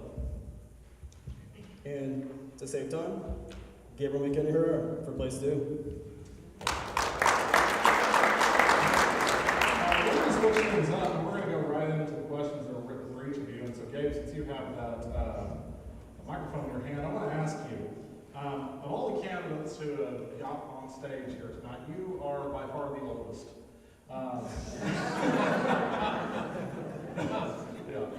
Well, actually, as one of the youngest candidates running this year, what do you believe makes you qualified to be on the city council? Being a lifelong resident of Amarillo, being all around town, knowing and seeing everything firsthand since I was a little toddler. Just knowing, everybody has a budget at your house. No matter what size it is, you have to know how to budget in order to live with an income. So just growing up, life experiences. All right, perfect. I guess I get the same question. You're not the young guy, I'm sorry. Don't take it as an insult. So the question we have for you, this is a question we've seen on some questionnaires this year, and it's so interesting, so I want to pose it to you. Is the passage of a bond item or debt issuance a tax increase? Do you consider it a tax increase? And if so, when should those tax increases be used by the city council? Okay, so is the passage of a bond issue a tax increase? Yes. My answer is yes, it is a tax increase. The issuance of a bond would be something to be put to the voters to ask for money. But it's going to be an issue that you have agreed on. That it's going to be asking, hey, we have an issue here for a city. regardless of what it is, I mean, it could be anything. It could be for a new firehouse, it could be for whatever, and say, hey, this money was not budgeted. We need this thing, this item. Are you willing? That's your time. Oh, you're ready. Yeah, it goes quick. And Misty, for you, you are running to replace the current city council member, and getting elected, you're going to be on there with several new faces. What is one thing you like about the current city council that you would like to see continued in your term? One thing I like about it, there's lots of things I don't like about it. You're good. I will say this, I like that Cole Stanley stood up for what he believed in.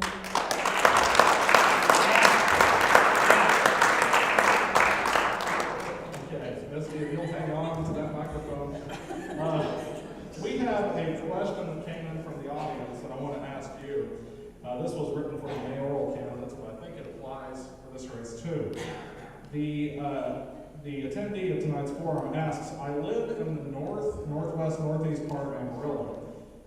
If elected, what are your plans in including this part of the city within the growth of all of Amarillo? I have lots of ideas. I want to get groups together and I want to build revenue individually in each area. And I would like for that side of Amarillo to actually do very well, to the point where it makes the other sides want to be like, where can we do better to be like them? You know, if that makes sense.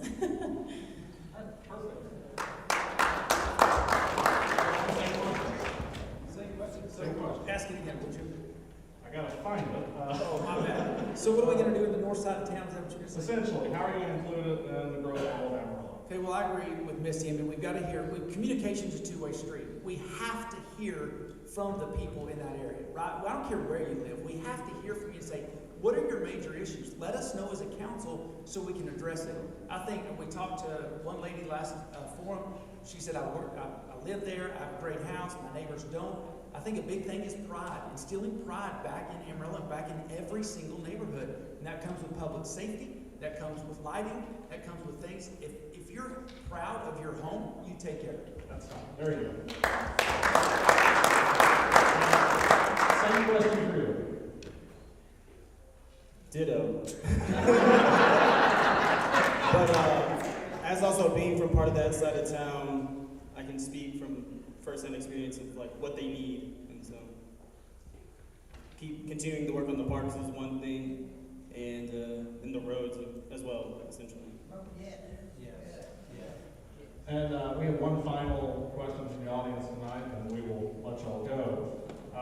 This person asks, our city is degraded with murals all around our city. Should the current city council get rid of them? Gabriel? I personally thought they were beautiful masterworks. I mean, when I see cities that have those certain rules, I have to say, as a business person, if I was going to a city as an entrepreneur and wanting to build something, I would want that kind of artwork there, especially on my building, because I would bring people to that building to take pictures and then come in and spend money. Okay, well, I'd say, define murals or graffiti. That's the same question. Yeah. Okay, define murals or graffiti. Graffiti? No, cover it up, right? And I would say, if we can come back with a mural that's commissioned, that we approve, I think it's great. I think it helps our areas. I don't care what area it is. If it's approved, it's not offensive, it's not, I think it brings really beauty to maybe the side of a building that's not great, right? And like Gabe said, I mean, I'm all about tourism, bringing people to Amarillo for whatever reason, so that the taxes are not on you guys, not on us. That's your time.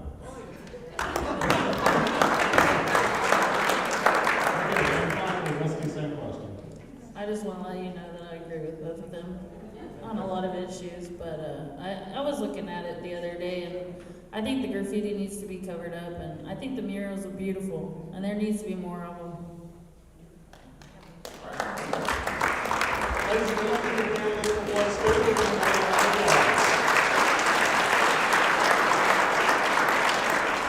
candidates for place one, please make your way to the stage. is one of your larger vehicles.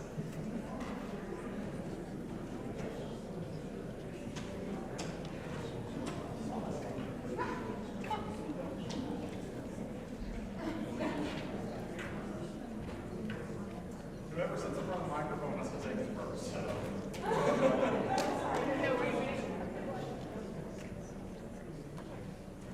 All right, we have all the candidates joining us. So again, everyone, we're going to do 1 minute intros for these questions. Josh Kraft, he's running for City Council Place 1. Go ahead and start us off. Good evening, my name is Josh Kraft. I'm running for Amarillo City Council Place 1. I'm running to bring a fresh perspective to City Hall through honest and deliberate leadership. It honestly has been disheartening. Am I talking too loud? It's been disheartening to see the division across the city, and I know working together we can mend that division and shift the culture from an us versus them to a customer service-based city. I want to get the power of the city. I want to get the power of the city back into the power of the voters and the citizens of Amarillo, and support those core services that every citizen deserves. Thank you.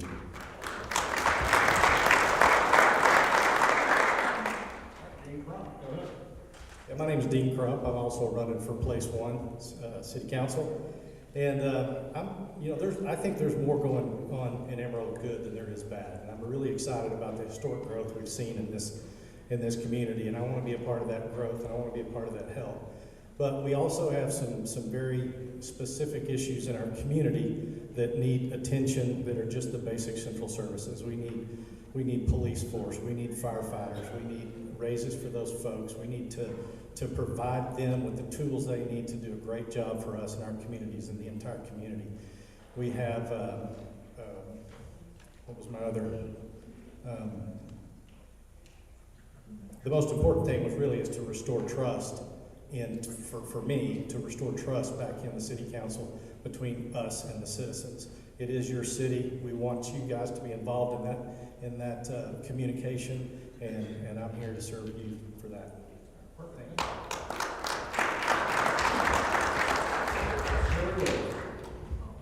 Well, hello, my name is Sheree Wood, and I am running for City Council Place 1, of course. I am a born and raised Amarilloan, graduated from Amarillo High in '92. I am married to the love of my life for 6 years this June. I'm a mother of 3, 2 grown adults and 1 child of 12. And my platform is for public safety, whether it's to increase the employees or increase their wages, upgrade their equipment.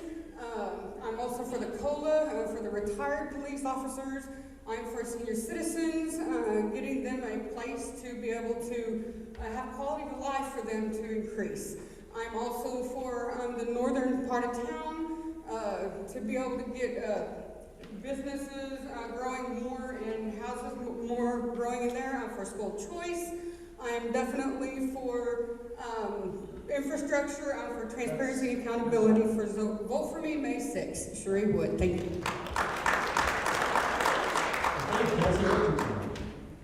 Hey guys, I'm Kelsey Richardson. I'm going to read off of my notes so I don't forget anything.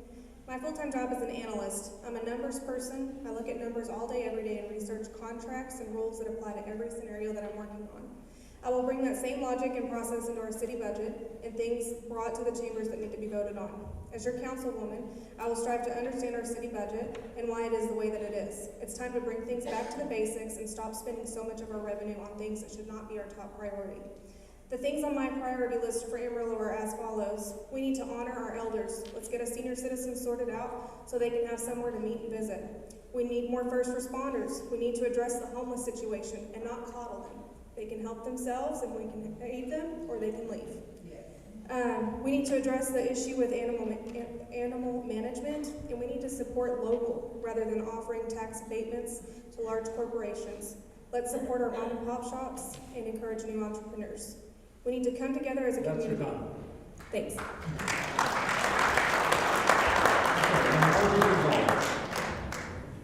I am Margie Gonzalez. I'm a lifelong resident of Amarillo, Texas. I am a pastor here in town and a chaplain at several facilities here in the city. Every day it is my job to serve people. Every day I go out and I fight for senior citizens, for families, for children, for youth. That's what I do every day, and so the reason that I'm running is that.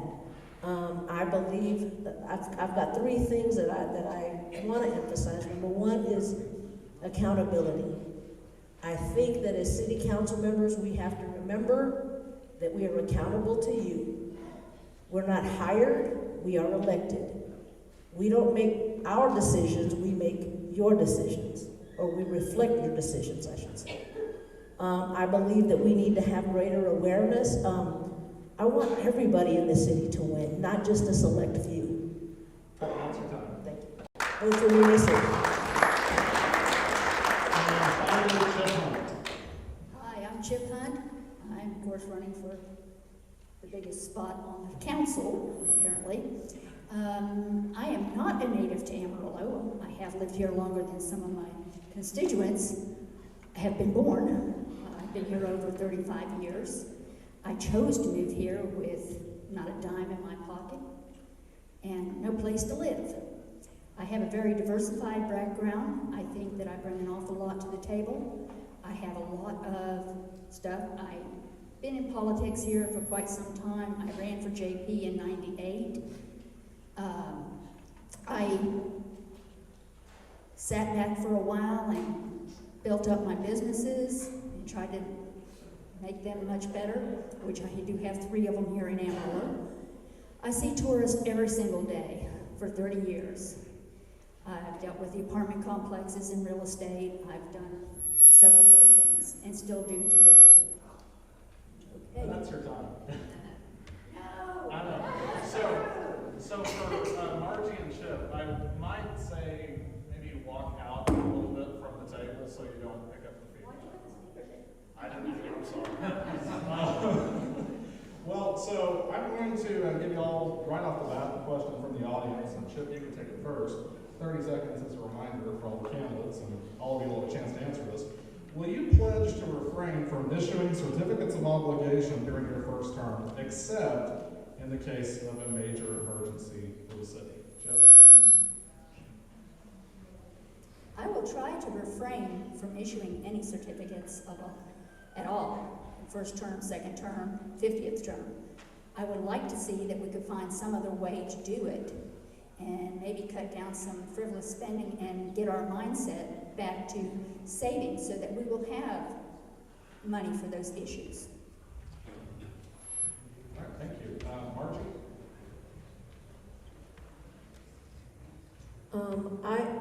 I believe honestly that the only reason to issue anything of that sort is in case of an emergency, and so yes, that would be my pledge. Perfect. Kelsey? Yes. Yes, I would pledge to not do that, 100%. All right, that was perfect. You're saving us time. Sherry? Awesome. Well, I'm definitely totally against certificates of obligation. I believe that we should be spending on more things than just, like she said, frivolous spending, and just get back to basics on what is more important in our city than the COs that are being offered. All right, excellent. Dean? I do think there's better ways to prioritize our finances and be more fiscally responsible, so I don't think certificates of obligations are our first order of business. I don't think we should do those unless they are an emergency. And Josh? Same thing as what they said. I pledge right now not to issue certificate of obligations. There's enough money right now. I think we're already servicing over $68 million in debt. Why are we going to add to that? We're not in a position to go into debt.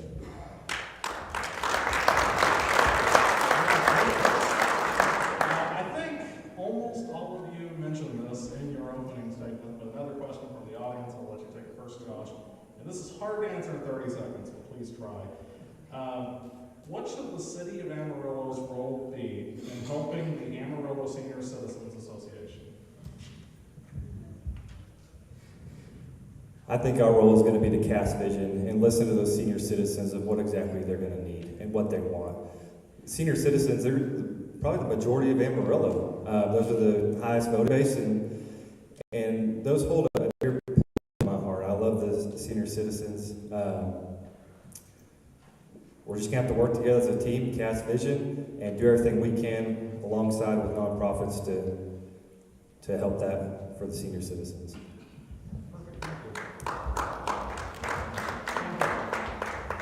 Well, since I'm approaching that, I guess it's really important to me, but, well, I'm not that close. But anyway, yeah, I do think it's very important for the city to be involved. I do think the city of Amarillo is one of the most giving cities in the entire state when it comes to nonprofits that do support senior citizens and other organizations that are homeless or the needy. So I think we need to work really close together with those people and where we can provide funds to support every senior citizen. Perfect, thank you. And Sherry, same question. All right, well, again, it was part of my platform regarding senior citizens. I definitely think they need to be heard. Their voices aren't being heard. And we need to take a look at where we can help them when it comes to getting the things that they need. Like, for example, the senior center. We need a center for them for their quality of life, whether it's physical, mental, emotional, and spiritual. We can get them back in our communities and get them growing back again and being a part of us. So thank you. All right, thank you. Kelsey, same question. All right, I think where I differ from my opponents is I've already looked at the budget. There's money there for the senior citizens. What we need to do is appropriate our funds accordingly and give them the needs that they are requiring. So, for example, we have a surplus with the ARPA money that we had from COVID. We have plenty of wasteful spending that can be reallocated and given to our seniors. Thank you. Any question, Margie? Same answer. I believe there's money available. We just need to get it done. We need to make it happen, and we need to make it happen quickly. I deal with seniors every day at the Wesley East, and we're getting ready to deal with it at Wesley South. They need somewhere to meet. They need community. They need connections for their mental health, for their well-being, and I see that. And so, as a city, we just need to make it happen. I think we can.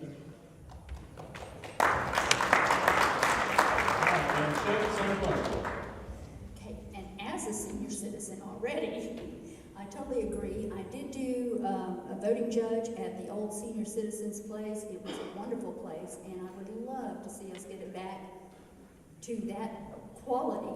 And yes, like Kelsey said, I have read the budget. There is money we can allocate towards it. There is ways that we can help. We just have to get out there and do it.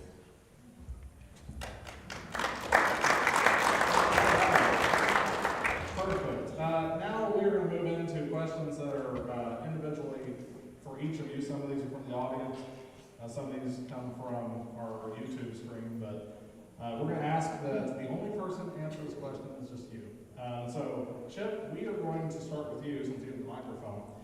You have made tourism one of your top campaign issues. What should the city of Amarillo actually do to increase tourism, and how are you going to do that as a city council member? Well, considering that two of my businesses for the last 30 plus years have been on historic Route 66, I see tourism all the time. I hear their complaints, I hear their concerns. They love coming here. They want to travel Route 66. That's what they want to do, and we've always brought in the tourists on that street. Our biggest problem is crime. We aren't taking care of it. Any city that grows is going to have more crime. That's your comment. Okay, Margie. I know it goes quick. I'm sorry. Margie, this comes from our YouTube viewers. An issue that's been brought up by several candidates in this year's election is the issue of infrastructure in North Amarillo. Some candidates have pointed out that certain areas in North Amarillo are still using water lines that are made of wood. How will you remedy this if you're elected? I mean, I'll be honest, I see disparity between the areas in the city, and the truth of the matter is that, yes, there are things that need to be done in the North Heights area, the north side of town, and they need to be taken care of quickly. You know, when we say that we're a community, they are part of our community. And when we say we're a community, that means it's all of us. So we need to have the same concerns for every single side of town, regardless of who it is. Well, Okay, Kelsey. Go ahead, clap, yes, please. Kelsey, on your campaign Facebook page, you called for a halt to the Amarillo City Hall project and stated that you would instead favor using that funding and location that's being used for the new City Hall for an animal shelter. Do you have a specific plan on how you would act on this proposal on the City Council? So, number one, it depends on legalities. It depends on how the certificates of obligation and the loans were already written. So, it may not even be possible, but I don't see the need for a new city hall, and I'm tired of frivolous and wasteful spending. So I would rather use that for something that will really serve our community. And we all know the horror stories that we've seen online or we've read about our animal shelter situation, so why not give them a leg up with a new facility and staff it with students from the vet school?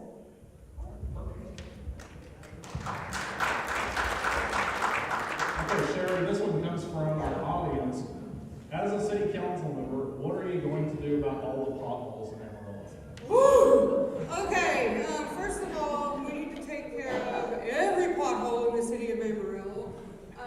Western Street has been worked on for the last 2 or 3 years. Let's get that done, stopped, over with. We need everything regarding potholes taken care of because it's ruining people's cars.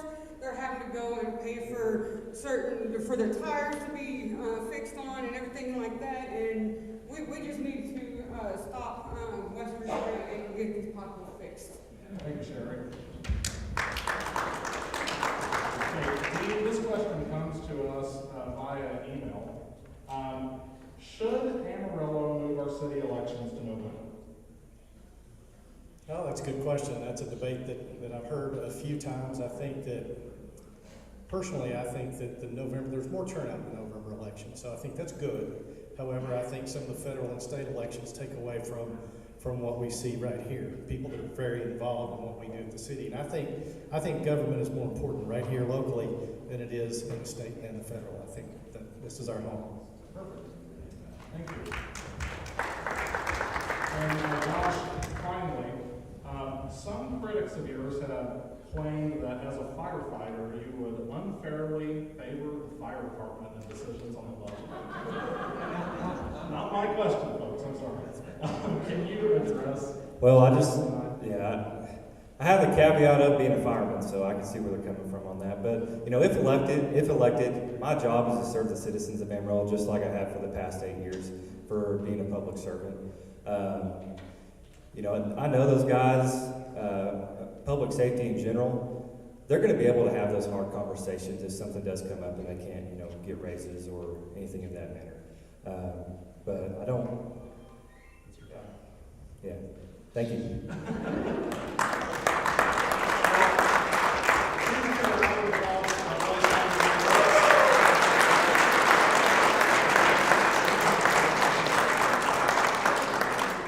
It's great to see so many people around. Okay, so let's get our candidates for mayor up here and see who else.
place on time.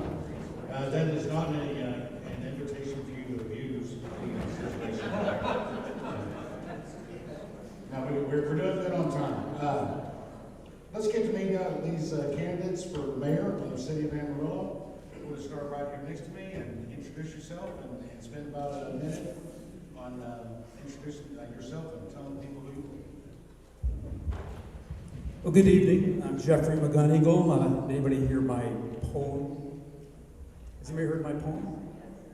Nobody's heard my poem? Okay. The Inspire interview, please. So I'm Jeffrey McGonigal. I'm running for mayor. I have a vision for Amarillo. I'm called here from North Carolina, and I have a vision for Amarillo to be the greatest city in the state of Texas. I call it Amarillo. Amarillo. Being the great city in this great state of Texas, that makes this the great city in the country of the United States of America. Being the great city in the country of the United States of America, that makes this the great city of the world. Are you game? The question is, are you game? I'm game. We have to wake up to our royalty. We come in our sons and daughters of God. That makes us princesses and princes. Claim our royalty. Are you game? Are you game? Thank you.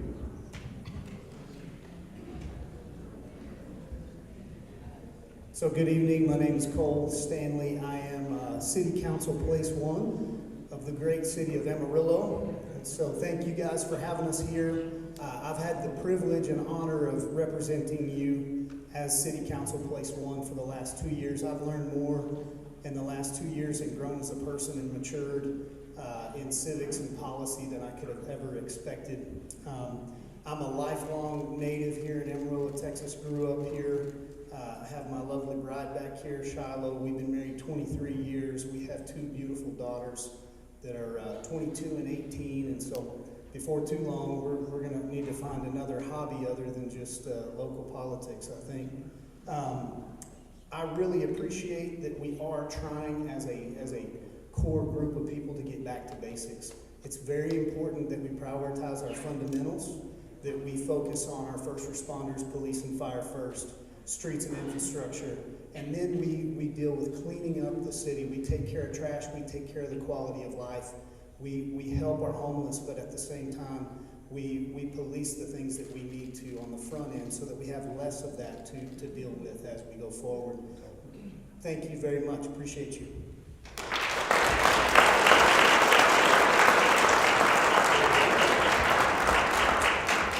My name is Sam Burnett, and I'm running for mayor of Amarillo.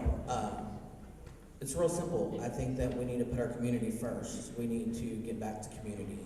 We need to remember that there was a time where we used to have barbecues with our next door neighbors. We didn't worry about what their political status was. We didn't worry about where they were going or where they were coming from. You know, there's things that are in the media right now that are coming up that have been a part of this city for decades. And so we need to remember that sometimes the media isn't always our friend.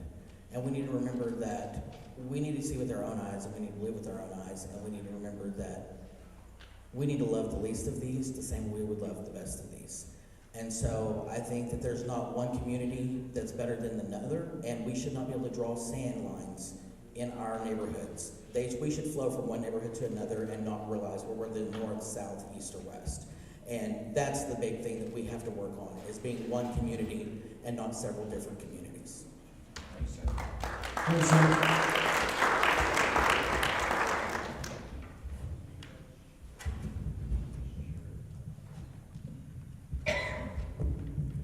I'm Don Collins, running for mayor. I'm running for the voters. I have nothing to gain, but all I have to do is give. I'm retired from CVS.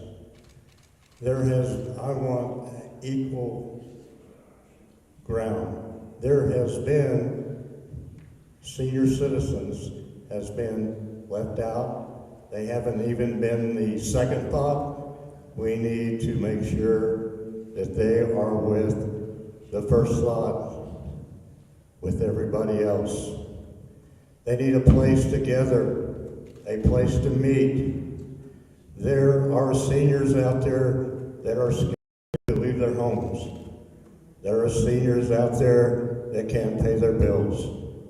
So we need to give full attention, not only to every voter, everybody, but we need to make it equal and give the seniors a voice.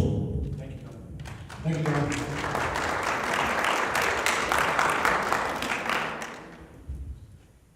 Good evening. My name is Tanya Winston. I was born and raised here, the city of Amarillo. I have a passion for the city of Amarillo. I have a love for the passion, with a passion for the city of Amarillo. I am looking forward to make a prolific U-turn for the city of Amarillo. Amarillo, Texas should be growing equally throughout the entire city of Amarillo, Texas. We are a city of people who love each other, we Bible-based, and we do need to put it back to basic. However, we are going to have to learn how to work together and be more diverse.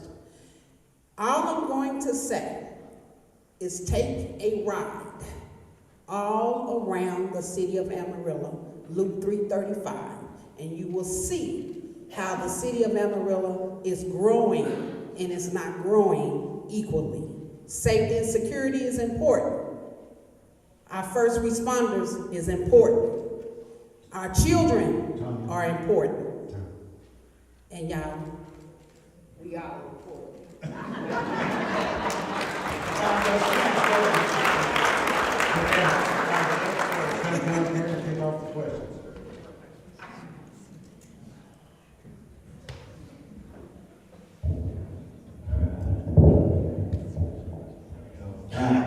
Thank you guys. Thank y'all for being here. Appreciate it so much. We've got an audience question for you guys right here. The question is, and we'll start with you since you have the microphone. Do you believe the city council should take action to stop drag shows in publicly owned places?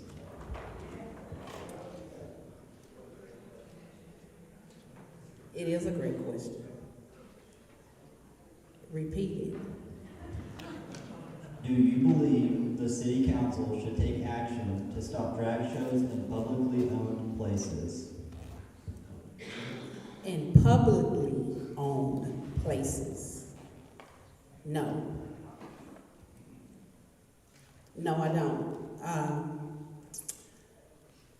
People, when you start to get more personal in people's private lives, behind and doing the things in their private homes, then you take away freedom, regardless of what my religion is or another person's ethics. That's Tom.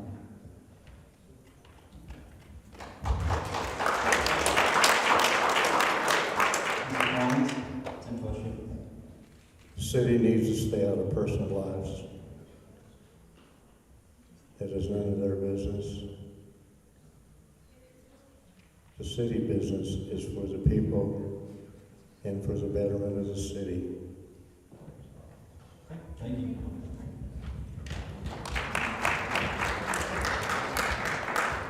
Y'all should probably already know my answer, but 1,000% no. I think the city needs to stay out of the business of drag shows. Drag shows have been here for at least the last 30 years. It's only because we're talking about it in the media that we're even having this question brought up or this conversation. This is nothing new to Amarillo, Texas. It's nothing new to the United States of America, and nobody's asking you to attend one. So I think it's none of our business. Stanley? Yes, that is a fantastic question because it goes to address the right role of government. And so I would like to say that I believe wholeheartedly, and we already do this as a practice, but the right role of government in this instance is to protect liberty and freedom for all of us to live the way that we want, and at the same time to protect our children. So if it's a sexually oriented event,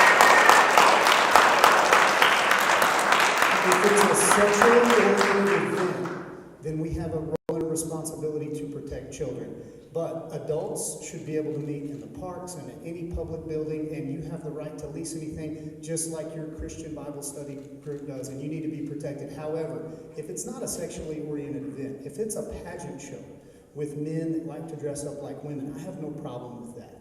I have a problem with sexual acts in public and things that aren't decent and things that bring about nudity and things like that. We just need to apply the rule that we're already applying everywhere else in our community to this one specific issue. Thank you.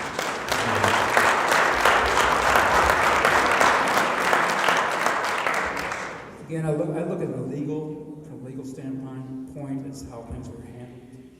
I also look at, when we were looking at this thing, I was down at WT the other day, and I've met with a lot of teenage or 20-year-olds that have lost friends to suicide because of certain ideologies. And I just think it's over the top. It's over the top. And actually, I don't think I could actually come up with better answers than we have had here. So, thank you. Thank you, sir. Appreciate it.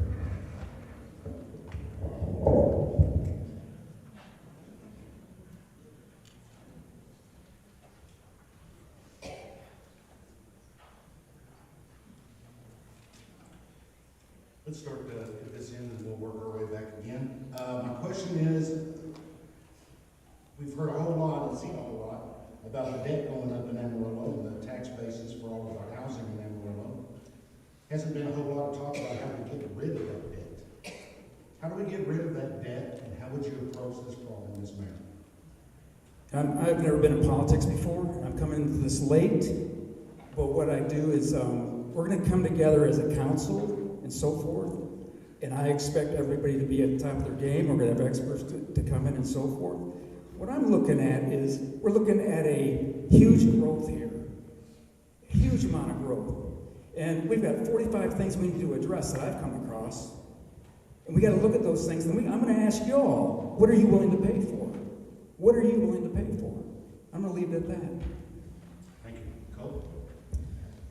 So I believe the right answer to that question is we restrain ourselves and we become fiscally conservative like we are as a community, and we do everything we can not to go into further debt. In the way of our tax rate being adequate, we have so many needs, we're going to have to prioritize what we have, and we're going to have to work with that. I would love to tell you that I have an opportunity to go pay down debt. I don't. I have to take care of your needs. I have to fill those potholes. I need to get police and fire where we can retain those individuals. And at the same time, we need to clean up our streets and alleys. And so I would love to tell you a right political answer. I don't have one. But what we could do is we can prioritize the monies we already have to go to the services that we need first, then address quality of life. And over time, with fiscal responsibility, we'll get to pay down that debt. Thank you.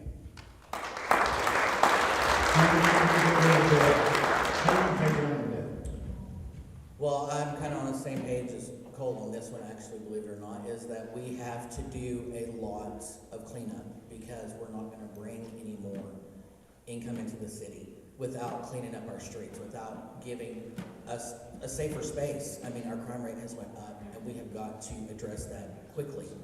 And I believe that putting more money into the corporations than we put into the community is what got us here. And so we have to address what our community needs are. We need the opinions of the community, and we need more town hall meetings to hear what our community needs out of their funds instead of just people sitting behind a desk and spending the money. Thanks, Tim. Don, how do we get rid of the debt? We know that the city council has been able to spend a lot of money. How do we get rid of the debt? Well, right now we need to look at the way the budget's set. I'm sure that there are some categories where some money can be taken away and then added to the others. I agree with Cole's, about the streets, the fire department, and also our law enforcement.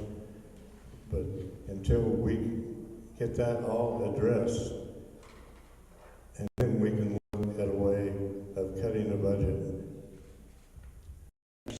Tom, what are your thoughts on this? The most important thing is to lay it all out on the table and readjust, reallocate. Priority is what's important. Priority is what's important for the city of Amarillo. And in order to know what our priorities are, it has to come from the citizens in Amarillo, Texas. They have a voice. We don't know. I'm a citizen.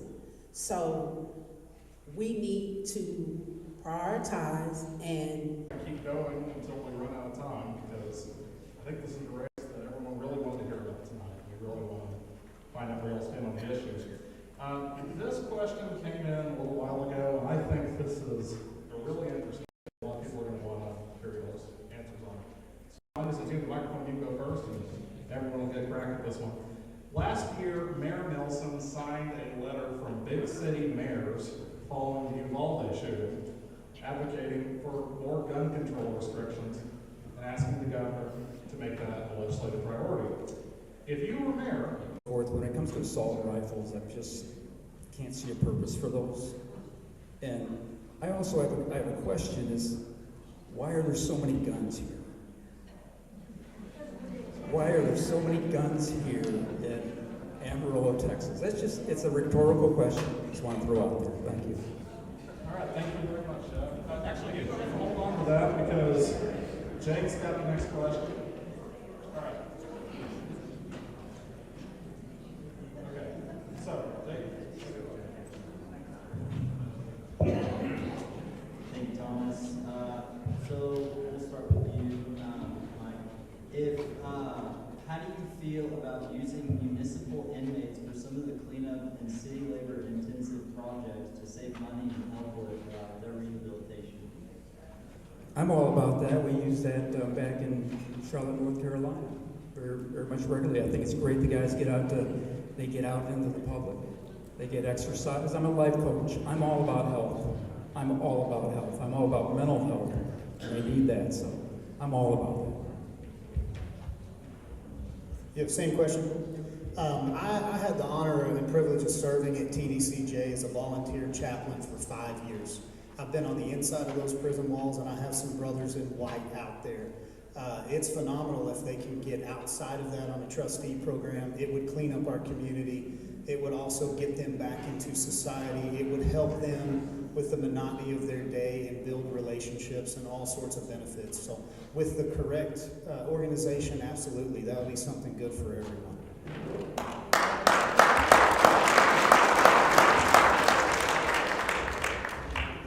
I also agree that we should do that. I think that is part of rehabilitation, actually giving them the opportunity to work on their mental health, to work and show that they want to change.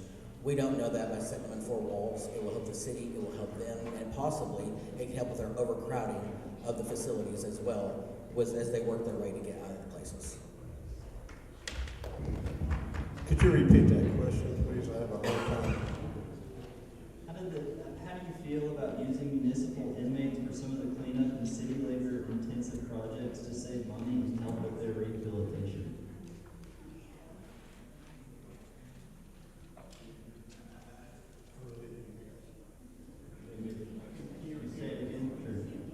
How do you feel about using municipal inmates for some of the cleanup and city labor intensive projects to save money and help with rehabilitation? The way I understand it, that we already have some organizations like the prisons and stuff that do get them out and pick up the trash and along our streets and stuff. I believe that also that does give them a chance to get out and work and find out what it's like outside of the prison, and will help them once they get out to show some responsibility and knowing that they did something good for the community. I'm all for it. As long as they have safety and security while they're out in the field and helping cleaning the community, I think it's a good opportunity to use our resources the best as we can, and that is another resource to make sure that the city is kept and well kept, and I'm all for it. As long as they secure and they got a good watch on them, and they know that they are good trustees, I think it's a good resource to keep the city kept up. Yes. Thank you guys, appreciate it. Well, we hate to do this, but here in just a little bit, we're going to have to close down. You don't have to go home, but you can't stay here. And we are very fortunate that you all joined us. So we're going to wrap up here in a second, but before we do, we are going to ask questions that are for each of you individually. So please, the only person who answers this question should be you. And so, Tanya, we are going to start with you since you have the microphone in your hand. In this year's election, you have made it one of your campaign priorities for Amarillo to make a prolific U-turn to excellence. If you're elected, what should the city do to make that prolific U-turn happen? Budget properly, allocate properly, make sure that we are using the money properly so that it will be distributed throughout the entire city equally. This entire city should be growing equally with growth, thrive, and boom. No one should be sad about the community that they live in. If you stay on the south side and decide to drive to the north side, you should be able to appreciate the north side as the north side will be able to appreciate the south or the west or the east side. That's your time. Period. Thank you. This question comes to us from an audience member, and I'm going to read it exactly how it's written. Mr. Collins, you are the only candidate that has taken a stand for Amarillo's senior citizens, which is the highest number in our community. If you become mayor, what are your plans for the 15.7% of the population of the Amarillo senior citizens in Amarillo? Just think that 15.7% of Amarillo is senior citizens. It is growing faster than any other in the city. So for the 20 to 25 is 14.2. The first thing I would do was make sure that we had a place for all of us seniors to meet, to go to enjoy each other, to enjoy fellowship. The next thing I would do, that's it. Yeah, goes by quick. Sam, as some candidates have addressed tonight, Amarillo residents continue to express concerns about the state of animal management and welfare. If you are elected mayor, what will you do to make sure that the department runs as expected and treats both animals and citizens better? Well, I think first of all we need to have more transparency with the animal department, because we have seen time and time again that they do not take care of the animals the way that they need to. I don't think that our shelter should be a kill shelter. I think that we need to improve the facilities, and I think that we need to look at what other cities are doing, which is instead of killing the animals, they're looking at which cities can take them. And a lot of cities actually bust those animals out or ship them out and say we have an abundance of cats, but we have a lot of people asking for dogs, then we may switch with Albuquerque or Oklahoma City rather than doing the things that we're doing now. That's your time. Cole, we got this question via email, and I want to ask you. It has been said publicly this year by some of your critics that you are for single districts. Could you please explain your position on that issue tonight and whether or not you are for single-member districts? Sure.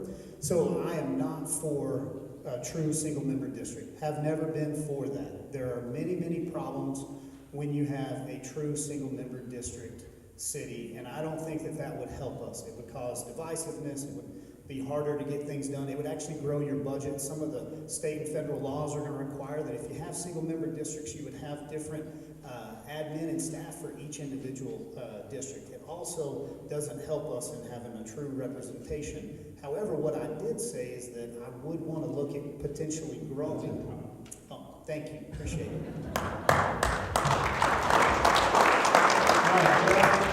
And we get the final question of the group. On your candidacy application, you listed your occupation as a life and consciousness coach. Can you explain how that occupation has uniquely qualified you to be mayor? As a life consciousness coach, I know what it takes to have a greater life, an excellent life. The many things that people come to a life consciousness coach for. And most people won't come to one, a lot of times due to pride, but once they get there, it's the greatest thing they've ever done. I'd like to bring that to the whole community. What is excellence? What is an excellent life? I've got that roadmap. That's your time. And finally, Len Walker is going to close you guys down, and we can wrap this up. Okay. We're going to do a quick summation for each one of you. You got about 30 seconds to tell the crowd here why they need to vote for you, and also provide any information you feel like we didn't cover. We'll start right there. Okay, when I moved here, what I found was an unspoken standard of mediocrity. Does anybody disagree with this? I'm looking at creating a standard of excellence. We cannot create an excellent city without a standard to work towards, without a goal. Nobody's talking about this. Nobody is talking about this. We want a great city, there's got to be a great standard, so we can start coming together to figure out what excellence is and meet that, to make this the great city of this state, of this country, of this world. Thank you. That's your time. Cole, what's your final thoughts now? Thank you so much. Please go to colestanleyforamarillo.com to learn more about me and do your research and see exactly what I stand for and what I don't, and the direction that I would take the city. Amarillo is at a very critical point in its growth. It's a great time to live in Amarillo. We have so many opportunities. We've got to take care of what we've got, and we've got to prioritize each other.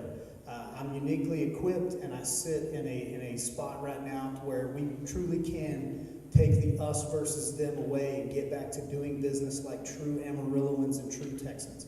Thank you.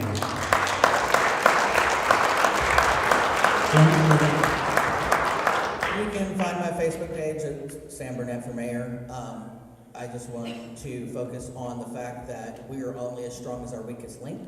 And so right now, things are tough for everybody, and we need to focus on being one community, growing everybody, and not having such a divide. So that's what I want to focus on. I want to focus on listening to what the community needs and not being a servant and not a leader.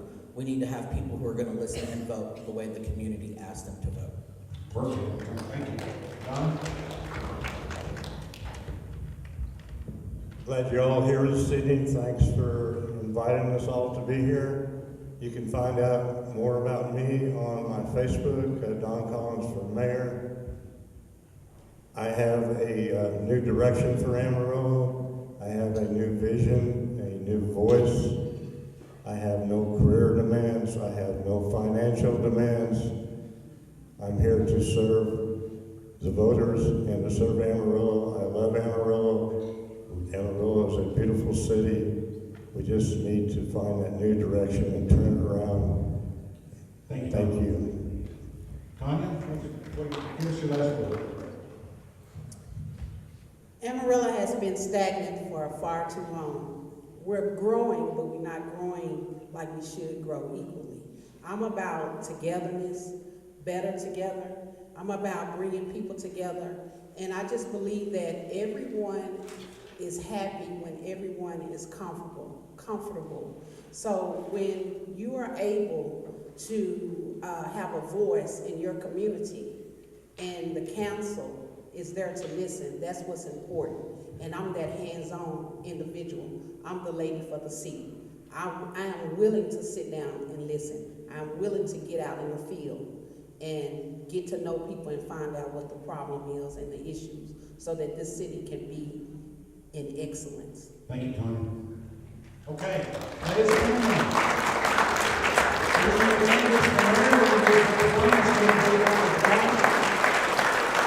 I want to tell everybody that's here, just a couple of things to wrap this up. Jake and Thomas and myself would love to hear from you. We want to know how you think, how you feel about the new place that we selected this year to do this. I think it's been a fantastic venue, and I appreciate the staff and Botanical Gardens for doing it. Number 2 and number 3, give yourselves a big hand for coming out here and meeting all these candidates.